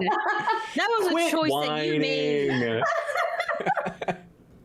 Next time, don't by lose the your way- arm. I just looked up something about adamantine. Uh-huh. It if you put it on a weapon, it auto crits on objects. Can we get Bordoon some boots? Oh, shut up! Well, Shut I up! do want to specify because he said adamantium. Is it adamantium or adamantine? Adamantine. Sorry, I said it wrong. My nerd brain. No, I said Threw wrong. up. It's, No, but but it's monks- adamantine. Okay. I said the adamantium. No, adamantine. Yeah. I I was gonna say we could make weapons, we could make armor, we could make a skeleton. with Not that. Dude, I got an arm. Wrong nerd. Wrong world. We will reforge your arm. So you guys will be level 11 at the start of our next sesh. And, Awesome. and then I'll give you the other clans and groups that are coming. I'll give you that list so you guys can notate that. And then Xanaphi is going to buy 2... Do you want everyone to know what you're buying? These 2-pound bags? I don't care. So But she's going to spend some time shopping for a 2-pound bag of chia seeds that she's going to carry around with her. I don't know why. because Don't tell Leon us. made fun of me, he was like, you could do almost anything. Wow, with Druidcraft, that's not something you used to be able to do. Bitch, now I can draw whatever I want with stupid chia seeds. Because I can grow a seed, okay? Fuck you. Yeah. Have fun Literally. spreading out a handful of chia seeds and casting Druidcraft 80,000 times. I'm gonna do it just to spite you. I'm gonna put it in your hair. The chia seeds. DM now says Wolverine enters the chat. Son. I'm gonna roll my asleep. hit dice now. Yeah, roll them. I'm gonna wait till Cassie's is asleep and then mix them with water and then put it on his antlers Hell and then mage I'll and take then that. Druidcraft so he's like a that would chia be kind pet. of beautiful. Fuck you. Yeah, no, good job, guys. I know this was 3 sessions of RP, and you guys have been amazing. I know RP can be a little bit difficult when it's not your turn, as well as when you're on a computer screen and not at a roll table. Nice. But you guys did so well. Nice. Thanks for being engaged the whole time when it wasn't your turn. Thanks for being an awesome DM. No, thank Sorry you. for talking over people. No, you sir. We'll It's never hilarious. forgive you. It's That so is funny. Again, that is just a natural side effect of doing this online. It's inescapable. It feels awful. It does. Well, we every hate you every for it. time. I do it all the time too. We all do it. We've all done Yeah. it. We all hate it. Sleepy just did it to me. I think you should shut the fuck up. And I Quiet just did it. for a tennis I just did it to Hikaru. Fortune, are you rolling or are you taking the average Whoa. for your hit die? I'll roll. Do it. Do it. Do it. Yeah. All right. Aw, man, I rolled so bad in comparison Guys, to you I'm guys. officially over 100 hit points. Yay! Shut up. Welcome. I mean, congrats. to the I'm party. not. Me neither. All right. Well, good job, ladies and gentlemen. We are going to cut it here and call it wraps for session 55. And we'll come back next Sunday to see what the hell is up with the Hells and see where Trilosag takes you. But it looks like we are coming to Oh, that part of the chapter of the story. that's why you said cast it 80,000 times, because it's every individual seed. Yeah. No, wait. Just I wait. don't. Oh, damn. Wait. I don't Yeah, want fruit the left. chia. Realized it. I don't want the chia seeds anymore. You No, have do it. It's the best bit. I love it. I don't want the chia seeds great. anymore. Nope. Destroyed. 3.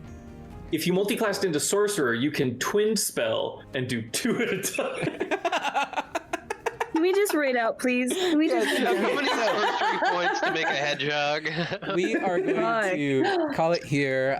There's a couple things I want to say first. Number one is that our group here will go hang out in our Discord for about 15 minutes, and we're just going to wind down from being on air. And this is an open invitation to anyone who's viewing. Please come say hi to us and come hang out. If you're comfortable, you can turn on your microphone or even your camera, but if not, just say hi to the cast and crew. Mr. Mini Mopsy will be there, and you get to meet our halftime show host and our moderator. But also, there's a lot of streamers and really cool people within gaming related, and I want to give them a chance to just introduce themselves. I know we've had a couple parties raid in tonight. We also have a new father in our group, and Vordaddy gives us the update. Vordoon, how's baby Vordoon? He's doing good, other than the pink eye that he had earlier in this week. Yeah. But he's doing better from that, and then getting sick from that, but he got to experience his first snow today, so took him out and experienced that. Which was awesome. And he looked adorable wearing a real human suit. He did. Real human Big old suit. coat. He is a real human. Not a suit of humans, but like a suit that humans would wear. Like a real coat.